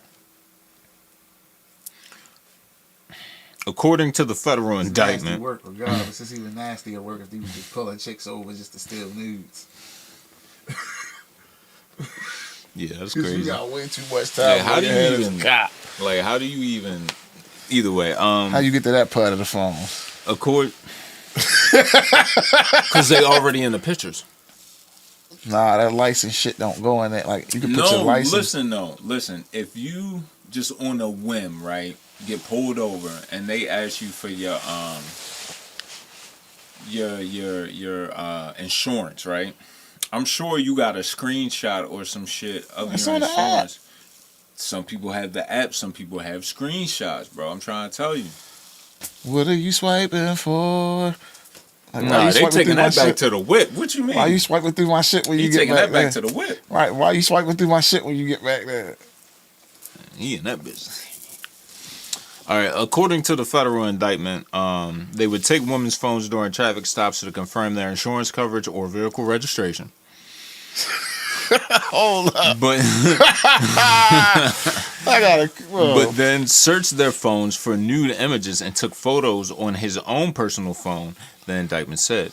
In one case, authorities allege, he texted himself a video and deleted evidence of the text. He is accused of doing that to 20 women from February 6th to May 18th. He resigned in June after the FBI contacted the police department about an investigation into him. The police department. I nigga tried to quit. Yeah, way to make it hot, bro. Civil lawsuits have also been filed against him and the city, including one that echoes an allegation made by federal prosecutors. A lawsuit filed in the same district court last month alleges that he sent himself a private video made by a couple having relations. The Jane Doe was pulled over in February, and he took her phone back to his vehicle when she presented the insurance information she stored on the device, the lawsuit claims. It says she noticed there was a deleted text message from the time of the stop. He sent himself a video and then deleted the message in an effort to hide his track.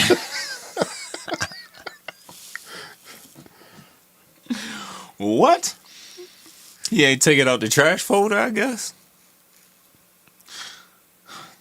He is also accused of obtaining a new photo from a phone in the same stop. Never ever give cops free reign of your phone unless you're legally compelled by a warrant, even for seemingly innocuous pretense, in this case like verifying vehicle insurance and registration. Whatever's in there is going to be used against you, and there's even a chance they'll steal intimate content of yours as well.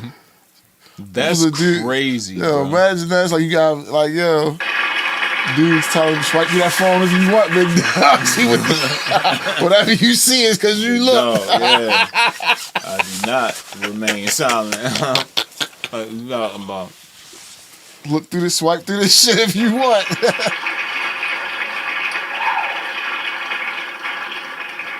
That's nasty work, yo. Disgusting work. All right, speaking of disgusting work, let's take it to church. I want to give a shout out to a real king, a true king, an inquisitive king, a curious king.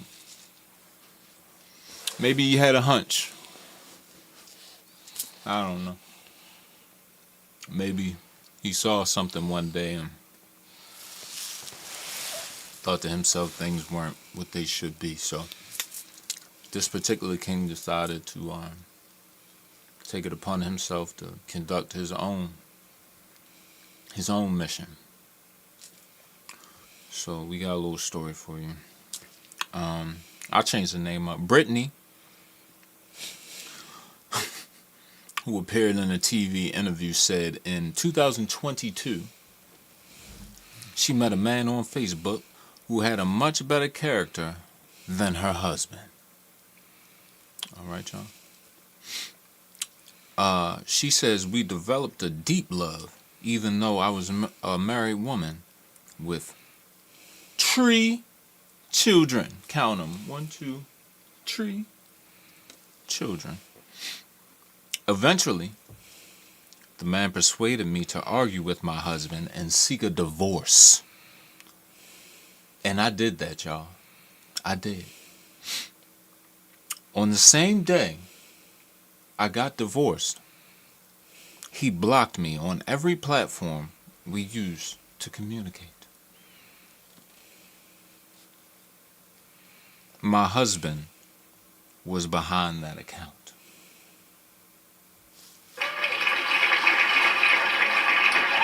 I will give you a show like you have never, ever seen before. Why? Because I can. Nobody beats the Biz. Another one. This is how it works. Hey, bro.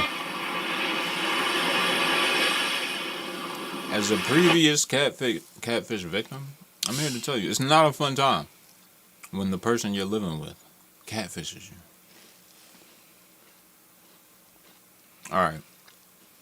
Just for all the ladies out here with the holidays coming up, message from FCP, staying abreast of all digital currency. We just want to let y'all know that box is not a gift, ladies. Okay? No, it is not. Should I read that post? No. Okay. I'll just read the caption. Shout out to the church. Here we go. Bro, the box is not a gift. You can't give someone something that's been opened and used. I'll say that again. You can't give someone something that's been opened and used. I need me a bust-down Rolex and a Hellcat. Like, at least offer me your bestie or something. You want to call me your king, but then ain't give me shit but some I've been getting for a minute. If you can't financially afford me something, I understand. I'll be cool and humble if you toss me your bestie for real. I'd appreciate it. Stay toxic, stay cold. As always, baby.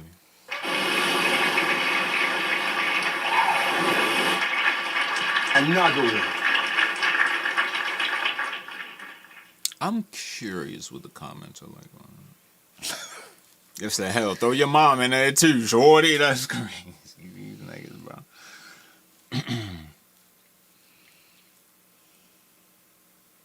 I'll take some rims. New exhaust. Yeah, King. Yeah, King. Sensational. Look at that, say sensational. My nigga said on her birthday, cat. Oh, shit. How people get so mad about this reality, though, and then try so hard to start explaining other benefits a woman brings.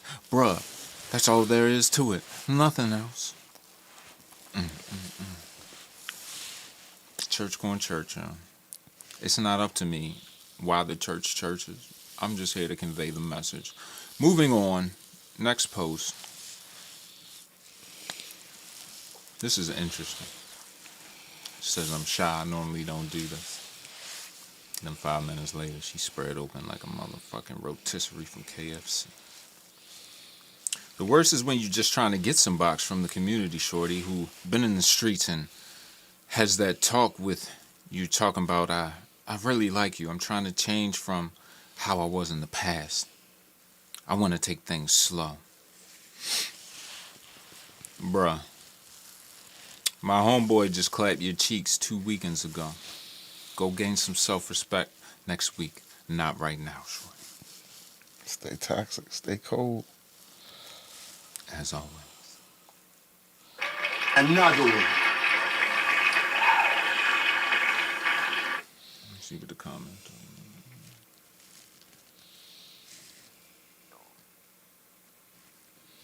Yo said, don't let these dudes hit the first time, please, ladies. Come on, y'all.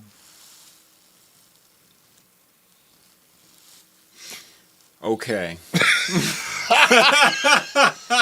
Which one? Hey, yo, you want one? This one? I'm looking at the next one. Oh, all right, bet. All right, I'm going to just get this one off. I had to read this shit. Shout out to my man, Nate. Yo said a shaved box is a busy box. Grass don't grow on a busy street, my nigga.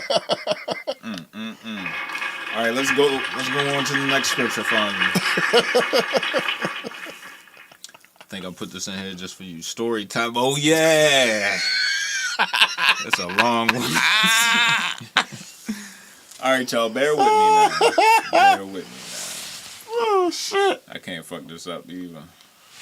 She said, but you took 2 honey packs and dropped the Addy. That's the caption, Hellcats right? pull up. When you took 2 honey packs and dropped the Addy, then had 3 Hellcats pull up. Oh, shit. It was a warm, musty winter night in Chicago. Young Bando was an up-and-coming rapper from the Chi. He had only 3 monthly... He had only 3 monthly listeners and 78K fake followers on Instagram. And would leave thirsty comments in the comments section of Hoodville saying, I'm the hardest rapper in Chicago. Then say I'm a mix of Lil Durk and Chief Keef. He was tired of being slept on and not taken serious by shorties. He had saved a little money to get himself some premium fake moissanite chains that cost $20 but look real with a flash but made your neck turn green. Hallelujah. He needed to stand out to impress these Instagram models. One day,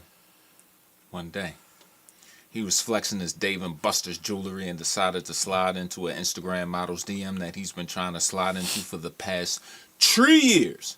Suddenly, she likes his stories with his chains and he starts a convo with him. and she starts a convo. Young Bando was feeling himself and told Shorty to slide over for some raw, uncooked meat. Young Bando dropped the addy and decided to take 2 honey packs because he's been waiting for his whole life for this moment. He was waiting for the IG model. As he was waiting and the IG model said she was pulling up, he hears 3 2019 black on black Hellcats. Young Bando looks out the window and sees 6 men, Nike Tech, and all wearing shiesty masks with poles. The IG model set him up. They break in his crib and Young Bando was hiding in his room, fully bricked up. Off the bags. Nigga took 2 packs. Imagine hiding in the closet with the stiffy, bro. You can't even like. Off the double pack. Yeah, bro, double packs. Oh, Lord. All right. As they break in his crib, Young Bando was hiding in his room, fully bricked up with nothing else to protect him. Boom! They break down his bedroom door and yell, "Give me your chains!" Young Bando replies, "These chains are fake, bruh." The robbers get close to Young Bando to handle him, and he panics and gets scared out and was hella bricked up that the button on his True Religion jeans bursted out and hit one of the robbers in the eye, which caused him to shoot his pole at the other robbers. Young Bando escapes the scene and decided to move states and dropped a diss track for his recent ops called Bricked Up, telling the story about not trusting IG models and getting set up. Stay toxic, stay cold, fellas. Don't be Young Bando. Don't be Young Bando. No, never go out like Young Bando. Nigga said he took 2 honey packs, looked out the window, seen 3 black on black 2019s. Yo. The nigga was real specific. He was like, oh shit, that's a 2019. Taking 2 honey packs and dropping the low is crazy. That's crazy. Like, yo, I'm ready. Meet me here. That's nuts, bro. Let's just get ready to smoke him because them chains was fake. The fake moistenites, they look good in the pictures, don't they? Don't they? Moistenites is crazy. Another one. All right, I don't think we don't know, nigga. It's not over. It's just a pass the tester. Shout out to all my H's. What do you mean? Heterosexuals. What do you mean? Fight for homosexuals. Why What do you mean fighting for for their homosexuals? rights? Yeah, for their rights. They are so. I am a human rights defender. What I'm is not that? limited. Sodomite I am not defender. limited. You I are am an not activist limited. for LGBTI. I am an activist. Gays, bisexual, transgender, and intersexuals. Let me tell you something. Where's the H? That's all I want to know. All right, yo. I got a worst take of the week. This from DeMarcus Cousins, Big Boogie. Boogie said. DeMarcus Cousins says 2-minute fight sessions during a game would boost the ratings in the NBA. This is a quote. That gives guys a few moments to get it off their chest and get back in the game. I think it's entertaining. I think it's great for sports. Only the strong survive. I definitely think it would boost the ratings. Fonzie, what you think about fighting in the NBA? 2-minute fight rounds in the NBA. As much as I like Boogie, man, it's kind of one of them things like Dave Chappelle asked about Ja Rule years ago. Who gives a fuck what DeMarcus Cousins talking about at a time like this? Yeah. Nobody asked you about this shit, big time. You're not in the league. You don't have a pod. Why you just giving out unwarranted takes? What's up, JC? I see you, shorty. Nigga gave out some unwarranted. Like, yo, no nigga shouldn't get to fight for 2 minutes. Like, yeah, like that's Mike Tyson rounds, bro. You gotta earn that 20. Speaking of the NBA, Fonzie, they say the ratings are down.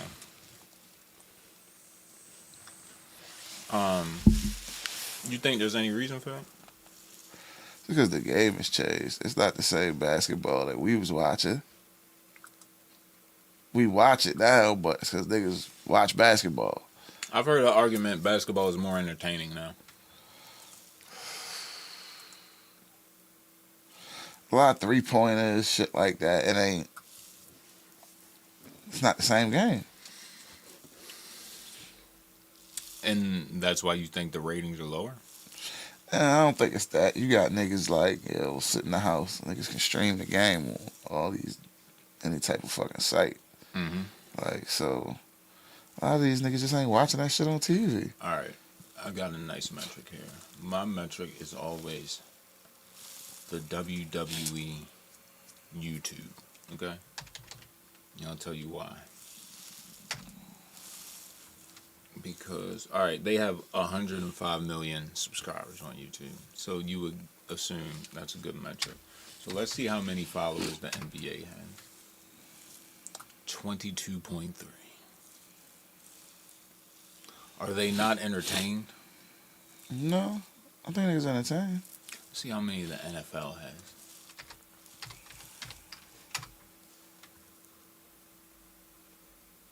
13.5.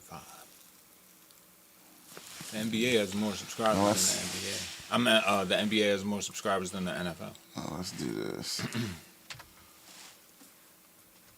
Are you gonna move the goalpost? No.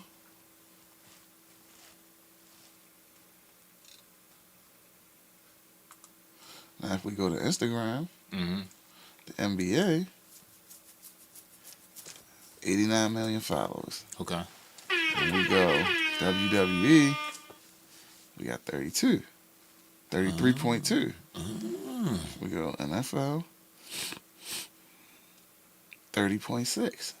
And what NBA have? 89 million? Yes. What the fuck is going on? That's what I'm saying. Niggas are watching. Niggas is probably not watching in conventional forms. They consuming it in short form. It's got to be niggas are still entertained by the NBA, and it's still what niggas want to see. But not apparently, because if you remember in one of the topics we talked about earlier, the finals did 11.5 for 5 games and rounded out at 56.6. Bro, do you know how many niggas don't have cable TV? And a lot of that shit comes on. The NBA isn't on cable anymore. A lot of it is. Until you get the playoffs. Like around Christmas time, they'll start doing Sunday games on ABC. Yeah. NBC just got the contract back. So it's like for years, if you didn't have cable, a lot of that shit's TNT, ESPN, you feel what I'm saying? NBA TV. You can't watch a lot of that shit if you don't have cable. So you think it's because people can't consume it the way they used to? Right, like with the NFL, for instance, because people don't have cable. With the NFL, most games, if you put it on, the NFL most of the time is going to give you on CBS, your local CBS for free. That's their contract. But I'm saying, that's 2 games you're going to get a game at. But that's the contract, 1 o'clock, bro. 4 o'clock, right? But at the same time, if for a person that has regular TV, you're also going to get games on Fox. If you know what you're going to get at night, a game on NBC. You got access. So that means that means the app, somebody that doesn't have cable can automatically has access to at least 5 football games. But that's what they choose to invest in. It's not my fault that NBC, Fox, and CBS don't choose to invest in NBA games, which run every 7 days a fucking week. That's part of the reason. Because they interfere with some of their prime time joints. That's part of the reason NBC took some of it, picked that contract up back, wanted to get that contract back. They we can give access. They between what we can show on TV and on Peacock. Yo, the NFL, I feel like, is just as accessible as the NBA. Minus that red zone shit. NBA need a red zone. NBA needs network TV contracts, not cable TV contracts. They also need to shorten the season to 56 games. No, they don't. Why not? If you're going to do that dumbass in-season tournament, and then you got the play-in game, come on, bro. Them niggas playing 100 games a year. You know, said shit, fuck. Niggas make millions. Damn near. Yeah, for real. Then you not even like, niggas make millions. All right, what else I got, y'all? It's not unusual. All right, yo, Scamdemic. Shout out my man that was sentenced to 3 years in prison for selling fire sticks. Jonathan Edge, a 29-year-old Liverpool resident, was sentenced at Liverpool Crown Court to 3 years and 4 months in prison for supplying illicit streaming services via modified fire sticks. Yo, said 3 him. Definitely. Like, that's some bullshit. How you think that like go over when you get to the jail and niggas ask you why you here? That bitch for the fire sticks, my nigga. I wonder what kind of streams he was running. 3 of them. 3 my guy Johnny. Niggas fucking with Johnny. Yeah, niggas is definitely fucking with John. 3 that man, national hero. The system's a disgrace.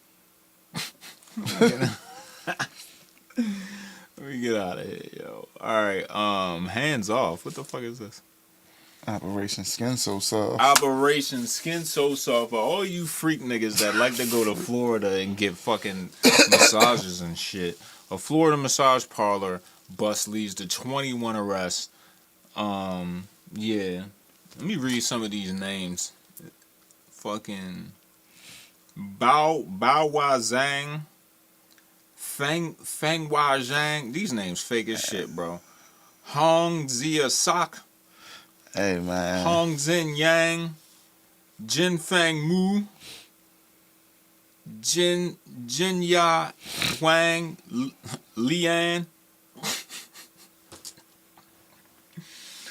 Alright, I'm Gucci on being an embarrassment to his wife, his kids, the whole of Ireland, and I don't know, it's embarrassing. I think he's an embarrassment. And you know, what was the last notable thing, or what was the last notable thing he did? Donald Cerrone? Yeah, when was that? That was a few years ago now. Yeah, okay. KSI calling out Connor. He has a good. Exactly. There's nothing. There's both. He is nothing right now, and he's just waltzing about. The beginning of that shit was funny. An embarrassment to his wife, his kids, the whole of Ireland, and I don't know. Nigga might got snuffy for that. Nigga might got snuffy for that. Don't tell me I'm an embarrassment to my kid. Don't be telling some nigga I'm an embarrassment to my kid. Like, I snuffy when I see you. That's what John Jones said. Did you see that shit? The nigga, they was doing the weigh-in for the John Jones fight, right? And the other nigga was already out there. So John Jones come walking out all swollen and shit, and he all serious, and he getting the nigga face like, "Don't you ever mention my kids, right?" And the nigga was like, "I never said anything about your kids." Sometimes niggas just be making shit up, you know? But this one ain't. So if Connor see him and snuff him, don't. Yo, do you know what the NCA is? No. The National Crime Agency? What the fuck is that? Was that in London? Because it's from GRM Daily. No, I gotta see. That's in London. Is, yo. The National Crime Agency. National Crime Agency. See, we in America, the first thing that come up is the National Communication Association.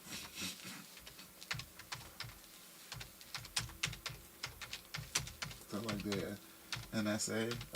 That's that shit. Is it their Border Patrol? Nah, that's that Mission Impossible shit. That MI6. That's their customs. So gotta be what that is, right? Oh, like they Homeland Security. Homeland Security, yeah. All right. That's Homeland Security. Bet I do not accept your cookies. What we do?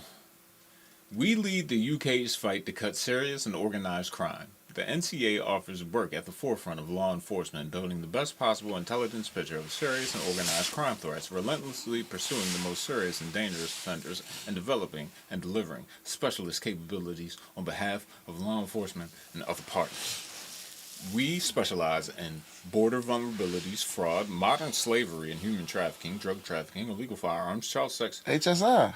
HSI. Organized immigration, bribery, corruption, cybercrime, extortion, money laundering, and illicit finance. So all that shit HSI be doing here. Yo, who's the most wanted? Yo, this most wanted look crazy. Who's the most wanted? A bunch of pasty people. The most wanted is Colin Michael Allen. Not cinch. He's wanted on suspicion of range of offenses, including possession with intent to supply Class A heroin, Class A cocaine, possession of cannabis, assaulting an emergency worker, affray, and dangerous driving. On the 11th of June 2019, police raided a house suspected for that long to be used for the man. Allen fled and assaulted 2 officers who tried to restrain him. He was in possession of 113.29 grams of H. He was charged and appeared on court in April 2020, where he was given unconditional bail and failed to return. How you let him out of court after that, You said how many grams? 113.29 grams of the H. Nigga, that is 4 ounces. I think we just found a new segment. Of that raw. My nigga John James Jones, though. He been on a run for... Hold up. Since 4 years. 5 years. 2019? Yeah. They raided the spot and that nigga got away? But 2020, he was in court. My nigga John James Jones, though, he's wanted for wounding with intent. Jones and a co-accused allegedly assaulted 2 people by stabbing them numerous times with a knife, causing serious injuries. Chinged up my man? Chinged up. It is believed Jones fled the UK in the immediate aftermath. There's information to show he stayed at a hotel in Madrid the night after the stabbings, but left rapidly the next morning. Yo, that nigga went from the UK to Spain that night, that same day. Yeah, bro. That nigga had that set up. Numerous chingings. Chinged up my man and fled the country. I'm not talking about this nigga. He might be watching. Alright, shout out to the man them. Fresh new segment. Man them on lockdown. Alright, what else I got? Oh yeah, 4 have been arrested and 400 kilos of cocaine seized from a fishing boat off Ramsgate Coast. That's why we was talking about the NCA. The NCA. The NCA arrested 4 men and seized 400 kilos of cocaine. Border Force officers, along with armed support and drone surveillance, stopped the vessel on Sunday morning. 3 men on board and a 4th man in East London were detained on suspicion of importing Class A drugs. NC Operations Manager Jules Harriman stated that the seizure details a significant blow to the crime group behind the smuggling attempt. Nigga said drought for Christmas, nigga. Speaking of Madrid, there's one comment that says, interesting that 400 pounds was also found in Spain.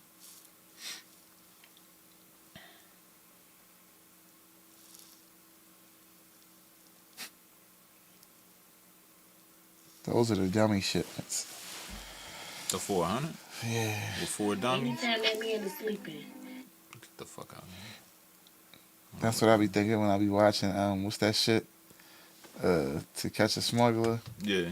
When I be watching that shit and they catch a nigga with a bunch of shit at the airport, I be like, that's the decoy. Like, yo, that's the one that they let you catch. Especially like the ugly girls.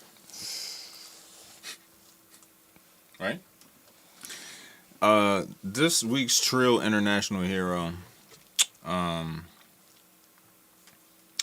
a scene that seems straight out of a comedy skit, a Turkish man unwittingly joined a search party looking for him. My man Beyhan Mitlu, a 50-year-old from rural Turkey, had gone drinking with friends before wandering into a forest and not returning, prompting his friends to alert authorities. As the search expanded, more volunteers joined, calling out Mitlu's name in nearby neighborhoods. After hours of searching, someone in the group finally realized the missing person was right among them. Mitlu himself reportedly asked, "Who are we looking for? I am here." Man, shout out you guys from Turkey, man. That's some wild shit, man. That's some hot nigga shit. That's some real cool Turkish guys. Yeah, only in Turkey. Only in Turkey, yeah. Alright, y'all. What else I got? New music. Oh, shit. New music. All right. Fuck it. New music, singles. Wham. He got something new? Wham dropped 2 singles. For real? Oh, nah. We got to do that. Hold up. Let me go to my shit. Fuck that.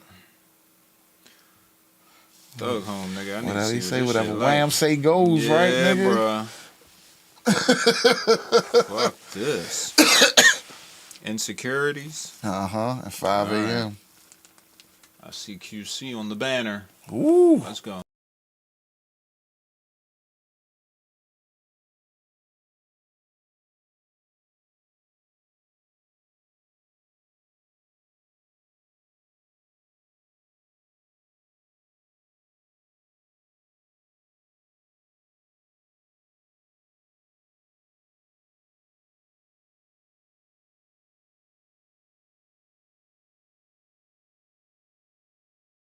Really come from the bottom, I couldn't.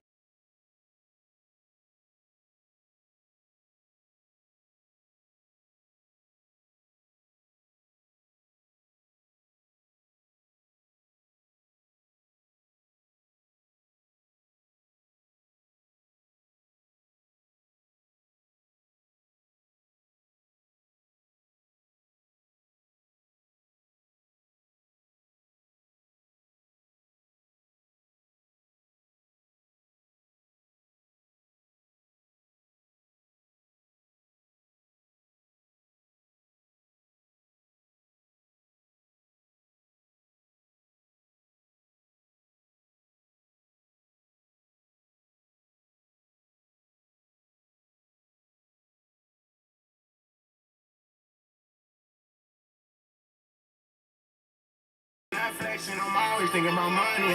All right, Fonzie, what do you think about Insecurities from Le Bebe? It's alright. Regular little baby joint. Nigga, that beat was hard as a motherfucker, man. Yeah. He's got very good beat selection. Would you put that in the playlist? Nah, not that one. All right, say less. I've heard better from him, like rapping wise. I might put that in the playlist just off of the beat. I ain't even gonna. But then I would probably hear it a couple times and then take it out of the playlist. Like him, like rap wise, I've heard better from him. So it's not the worst. You still don't feel like he really rapping. He ain't go crazy on that like I've heard him go crazy. All right, 5 a.m. Let's get.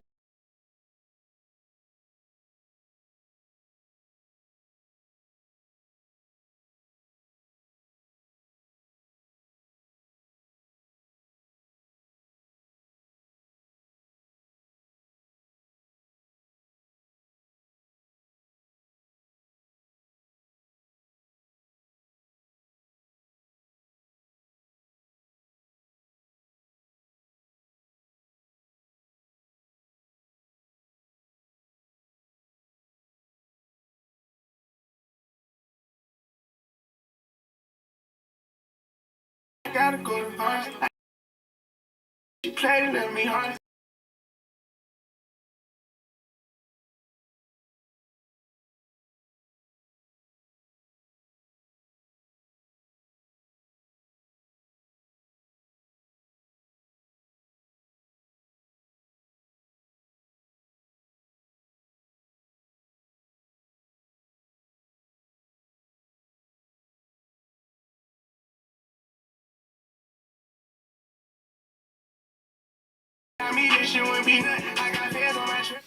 All right, Fonzie, 5 a.m. How you feel about it? I'm putting that in the playlist before the album. What? Yeah. Yo, you're crazy. I like that one better. That's just me. All right. Gotta keep it a buck. Juice WRLD and Menagerie, all girls are the same too.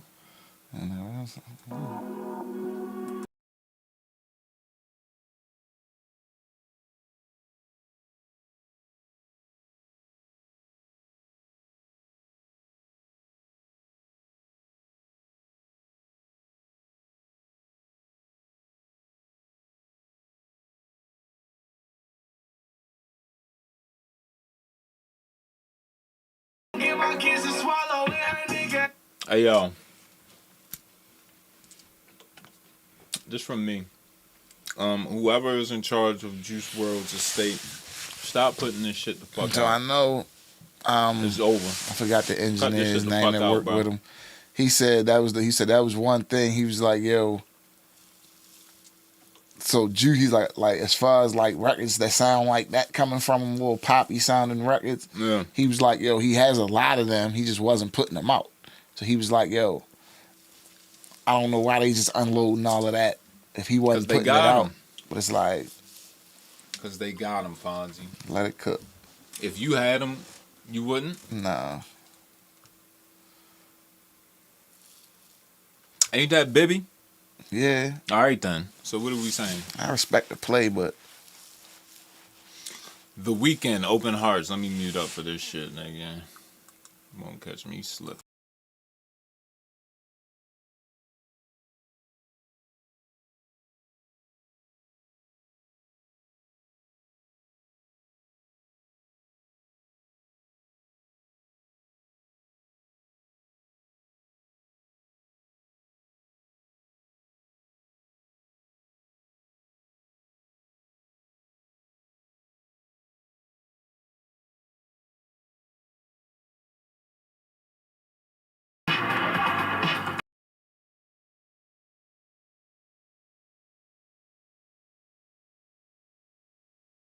Yeah, I feel like we heard enough of that. I'll take it. Sounds like a slapper. Bodie James and Harry Fraud featuring Babyface Ray. That's probably fire.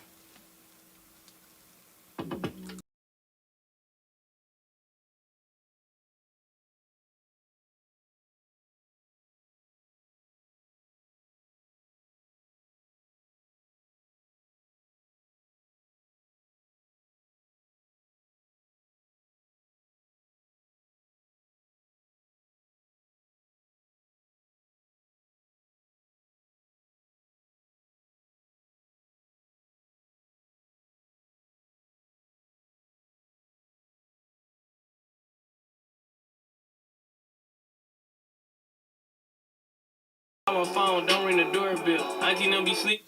I don't need to hear any more of that. So Ray gonna start it off? All right.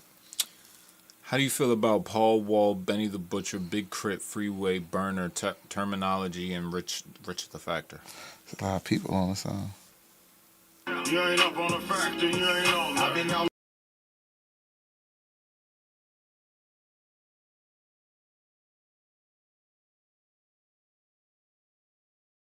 Round and bass, I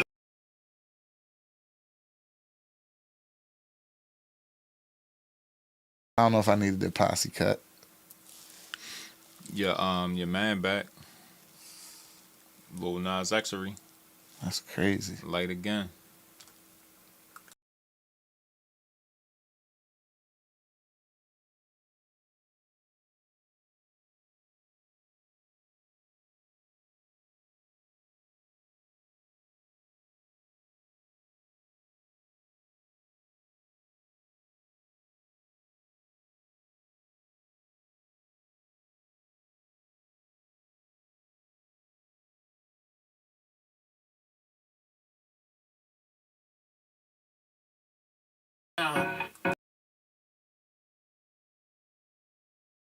Fuck crazy.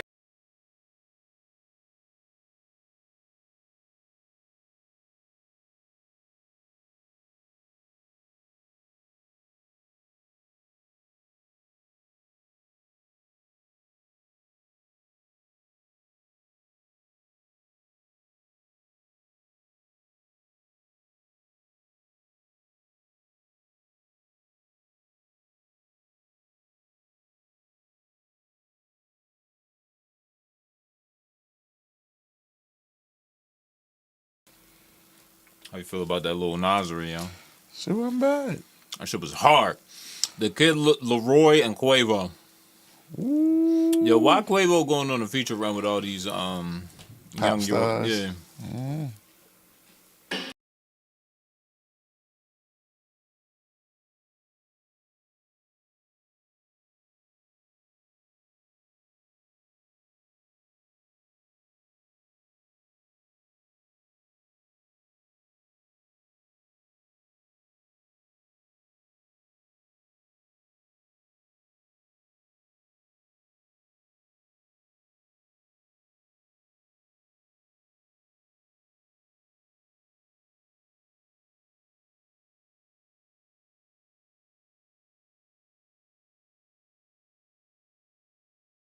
And he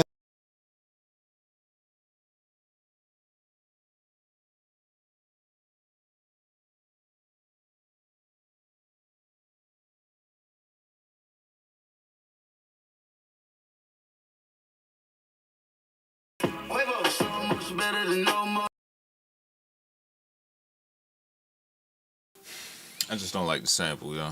Can't hold you. Wiz and Smoke Dizzer on the Mike Will. I'm not What?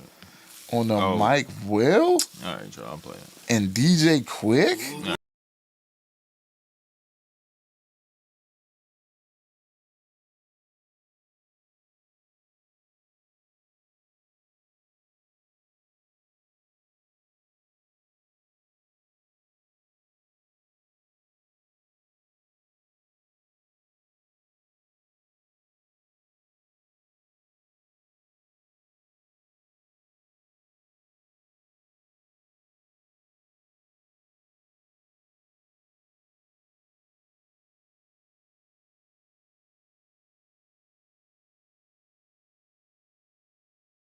This fucking guy.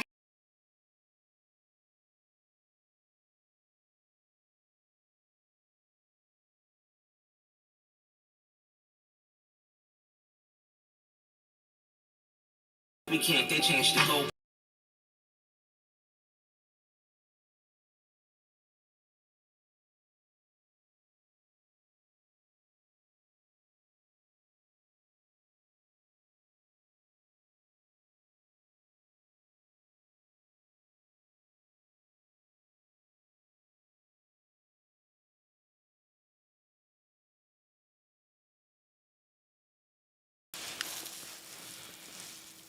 What's up with this Tiger? Yo, you already know what's up with the And Tiger. that D.A. Doman. You already know what's up with the Tiger. Woo.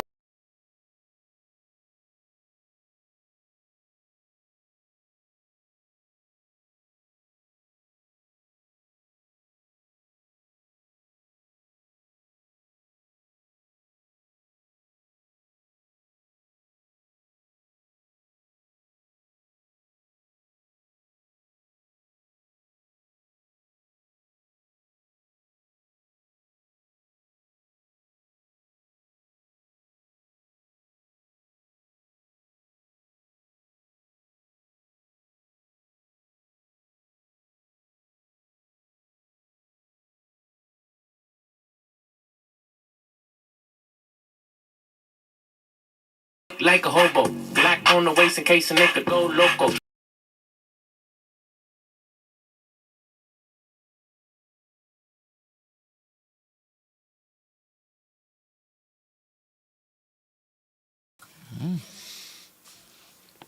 Shout out to Tiger. You fucking with Ray Vaughn?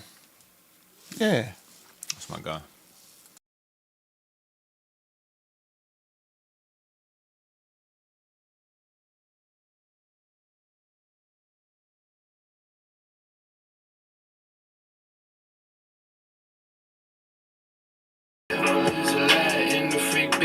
Yeah, it's something about right on time for them. Chef G and Lil Tecca.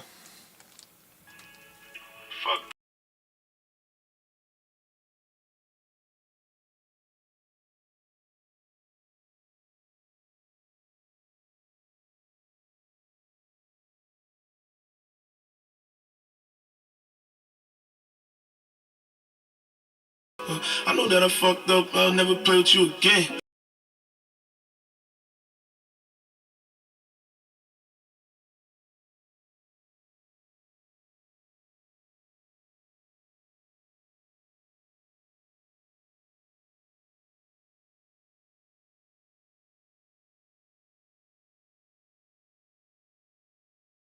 Just say.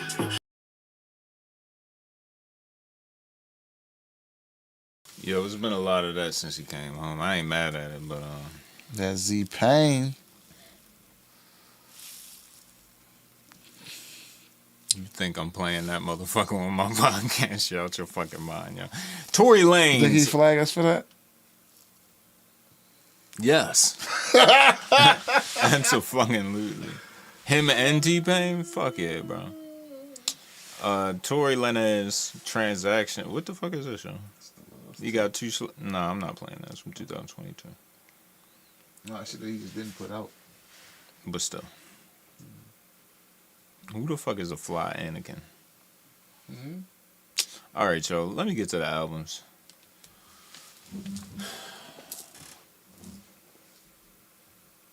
New albums this week. Who dropped, yo? Corday. Oh. All right, yo. Come on.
Come on, y'all.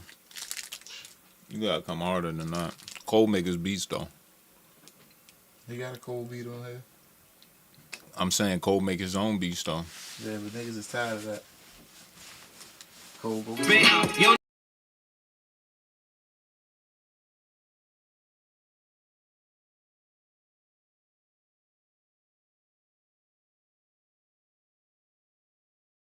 Got some niggas that's doing spare time. I ain't never had to start a telethon. Yeah, you'll never. Axel Cream. Let's get into that. For your deal side, sacrifice your life.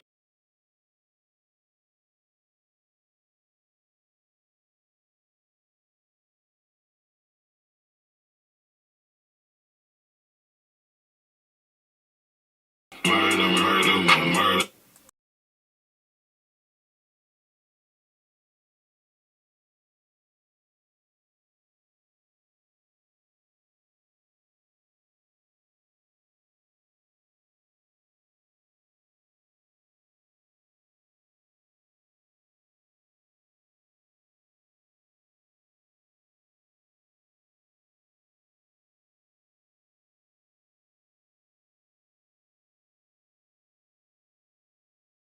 Told him whatever that he.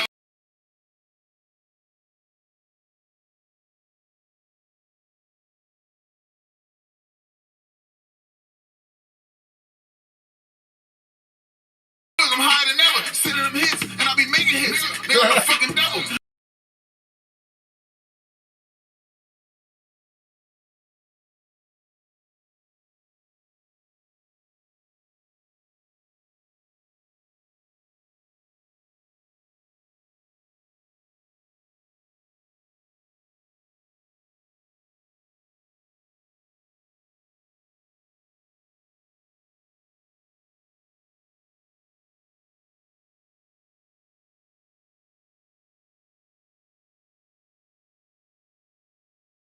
Catch me on lean like a nigga with no need.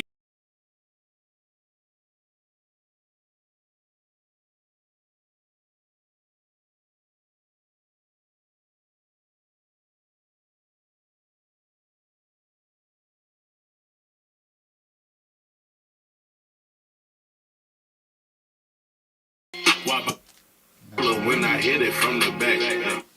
Okay, Maxo. Medium Pierre. Who? Young Medium Pierre born. You just gonna skip Denzel, huh? Not a Denzel fan, huh? Even though we got Sauce Walker, Duke Deuce. It's cool, bro. We can skip him. It's cool. No, it's cool. It's cool. Go ahead, get into this Nudie and Pierre Bourne Slime Air 2. My face.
Hey, bro, I don't like that shit.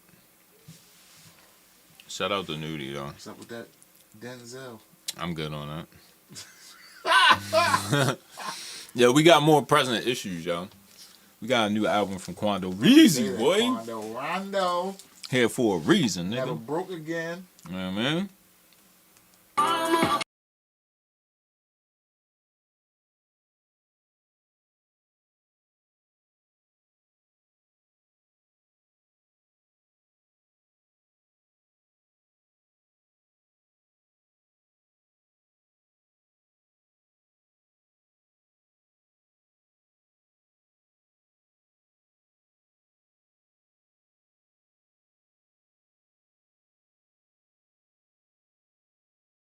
A lot of shit. I ain't talk about it, big dog. So, apparently, he's like a nigga that hooped and shit like that. Was in this gang shit, but hooped and all of that. Got in some trouble, got out, went to college, got in some trouble down there, or like out of town. But he was going to school like in Atlanta or something. Like he was going to like Clark or Morehouse or one of them to play ball. Goes there, plays ball, gets in some shit. Out of school. Now he's down there.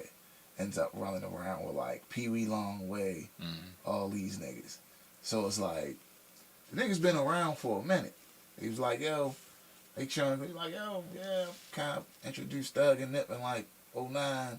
Like, he was like, niggas was just, Nip wasn't really fucking with him like that back then, but he was like, he was basically the nigga in Atlanta that knew all the cats, because he was from California when all them niggas was trying to get on, taking all them niggas out to California.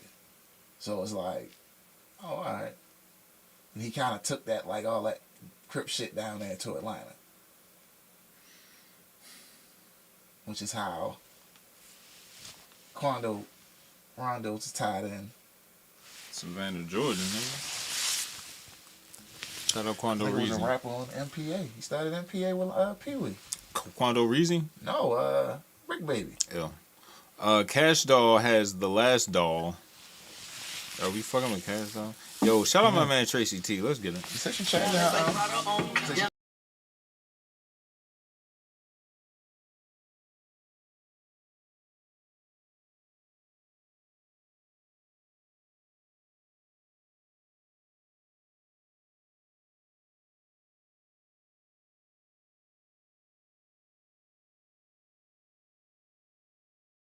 To be kicked up the car.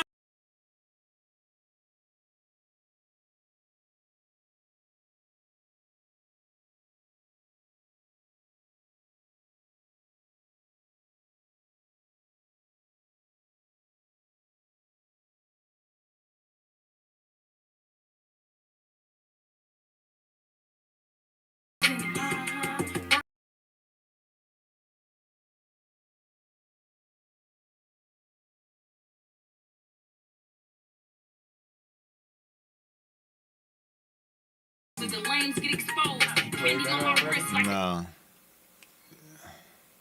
Cause this shit ain't good, bro. I don't even see T. Okay. Pressing.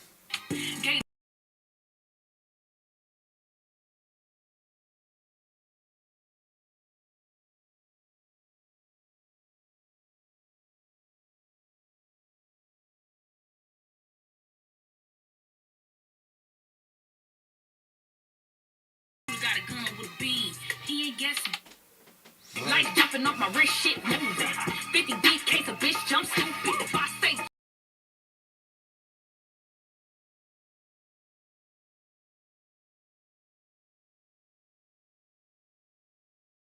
Sick of this shit, bro. New Mary J. Get the fuck out of here. It's a whole joint. Yeah. Man, she got FABO. She got Ferg on there. God damn, bro. Fat Joe. Fat. All right, yo. Fuck. I wanna get with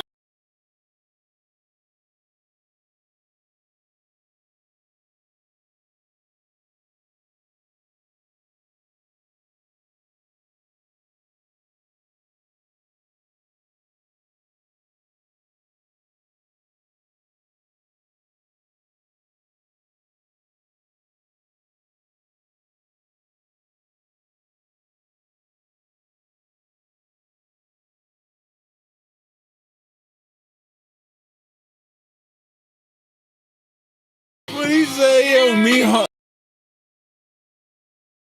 I gotta cut the Mary off for that, yo. He said me, Nas, and Hove the last icons left. No, the only? He said the only? He said the only or the last.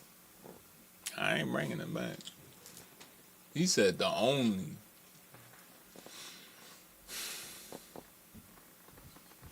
So you mean to tell me who you think has a better legacy, Jada or Fat Joe?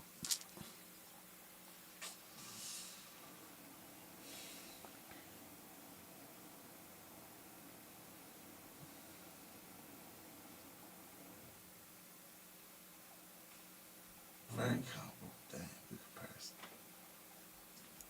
Are you leaning towards Fat Joe? Raps? Now we talking legacy. Like, I'm talking about based off of what? Everything. Whatever criteria you want.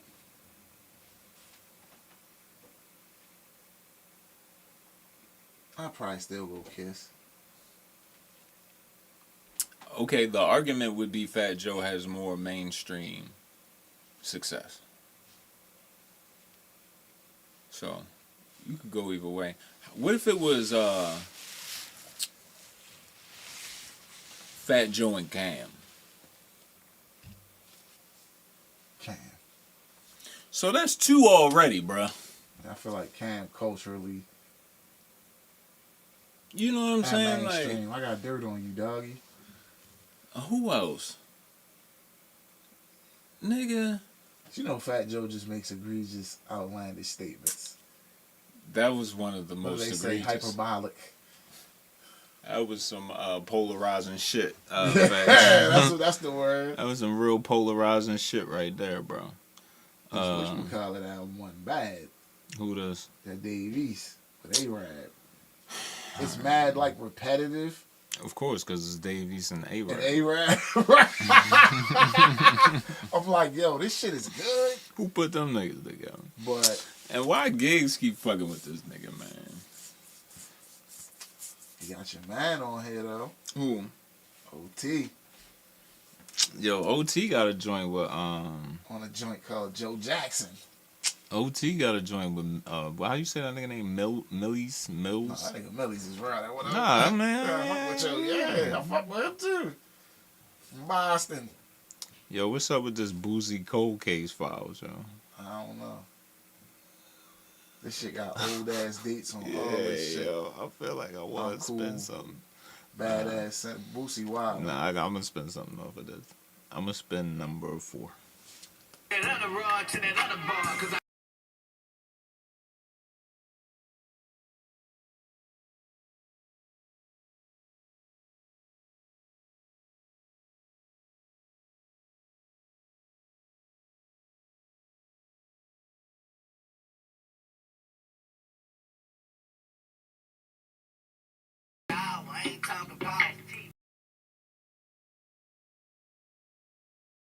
Hey, nigga.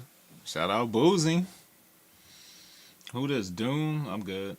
Burner? I'm good. Eric the Architect? That shit was fire. Was it? Yeah. 070 Shake? I'm not playing that shit here. Designer?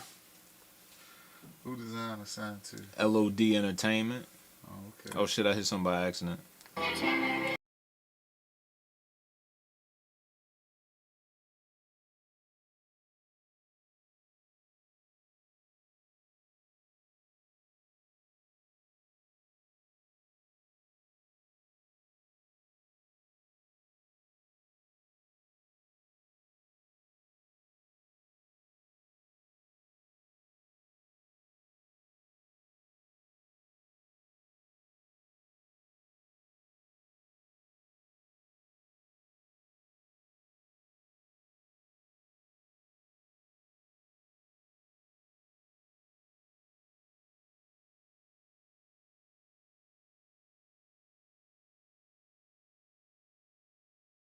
You feel me?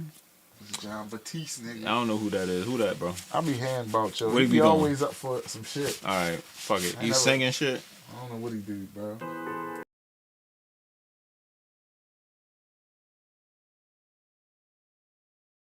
Gonna get me a line. I'm good. I just heard the name John. Oh, that's my man. He back home? I thought he was in jail. I ain't gonna spend nothing though. All right. Yo, we gave him 230 on the 5-year anniversary edition, yo. I feel like that should quench y'all shit until we decide to grace y'all presence again with our award show. That's how we rocking for the rest of this year. We will see y'all when we see y'all. If you want to donate to us, put it in the Cash App, nigga. Shout out to Fly Fonzie. Shout out to me. And we will see y'all the next time we see y'all. You know, they say all men are created equal, but you look at me and you look at Small Joe, and you can see that statement is not true. See, normally if you go one-on-one with another wrestler, you got a 50-50 chance of winning. But I'm a genetic freak, and I'm not normal. So you got a 25% at best at beating me. And then you add Kurt Angle to the mix, your chances of winning drastically go down. See, the three-way at sacrifice, you got a 33 and a third chance of winning. But I got a 66 and 2/3 chance of winning because Kurt Angle knows he can't beat me, and he's not even going to try. So, Samoa Joe, you take your 33 and a third chance minus my 25% chance, and you got an 8 and a third chance of winning at sacrifice. But then you take my 75% chance of winning if we used to go one-on-one and then add 66 and 2/3%. I got 141 and 2/3 chance of winning at sacrifice. See, Joe, the numbers don't lie, and they spell disaster for you at sacrifice. All right, nigga, we got one life. It ain't no redos. Nigga, this shit don't last 1,000 years. Most niggas live to what, 60, 70? That ain't a long time if you really think about it. Then, by the time you start getting money and enjoying life, nigga, you done already lived 20% of your life. Then another 40% of your life, nigga, you gonna be old, so you ain't gonna really be able to do a lot of shit. So what do you really only get 40% of life to really just live and have fun for real, if you really think about it. Because you gotta calculate the half of your life that you sleep. So if you 70, I ain't even gonna say half, because don't nobody sleep 12 hours. But nigga, if you live to be 70, at least 25 of them years your ass sleep. So you really only living to be what, 45? That's you're alive. 10 of them years you a child. So 35. Then you gotta think about the broke years where you really don't get to move around and really be who you are for real because you don't got the funds. So that's another 5, 10 years. So nigga, you really only got a real 20 years to really live your life for real, if you think about it. So all that bullshit don't really be worth it at the end of the day. None of it. Any beef that exists ain't worth it. Any feud, any fucking relationship that was like, y'all broke up over some bullshit, that shit wasn't worth it. Any fucking decision is like... They're not holding on to their art. They're doing this. I've always said, listen, you will never put out all of the music that you make in your lifetime. So this is what you need to do. Sell some, get the rest away. Die empty. Die empty. Don't die with shit creatively inside you. Die empty. So however it's got to come out, if I got to throw it out, give it out, this is the album that I vacuum my floor with, get it out. Get it out. Best example of that is Dilla. When he knew that his days were limited, what he did is he made sure that he got with people that I'm going to do this. I'm going to do this. That's why he still got shit coming out that you haven't discovered. Oh my God, I got this new batch of Dilla beats. What was this? Oh, it was under somebody's bed and so this CD he get.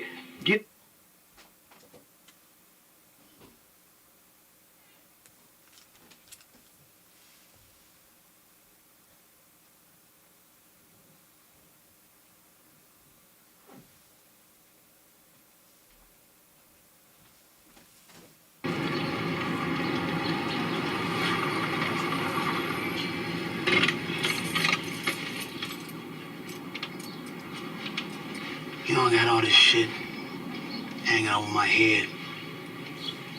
you off trying to start a war with our partners? The nigga diss me every time I see him. Acting like he the one in charge and shit. In Compton, he is the one. You lose. Every time you bite with that nigga, and I'm the one that pays for it. And you gonna get off his corners? You gonna leave his people be? Or you the one that's gonna find yourself a new plug? You don't mean that shit? The fuck I don't. I built this shit.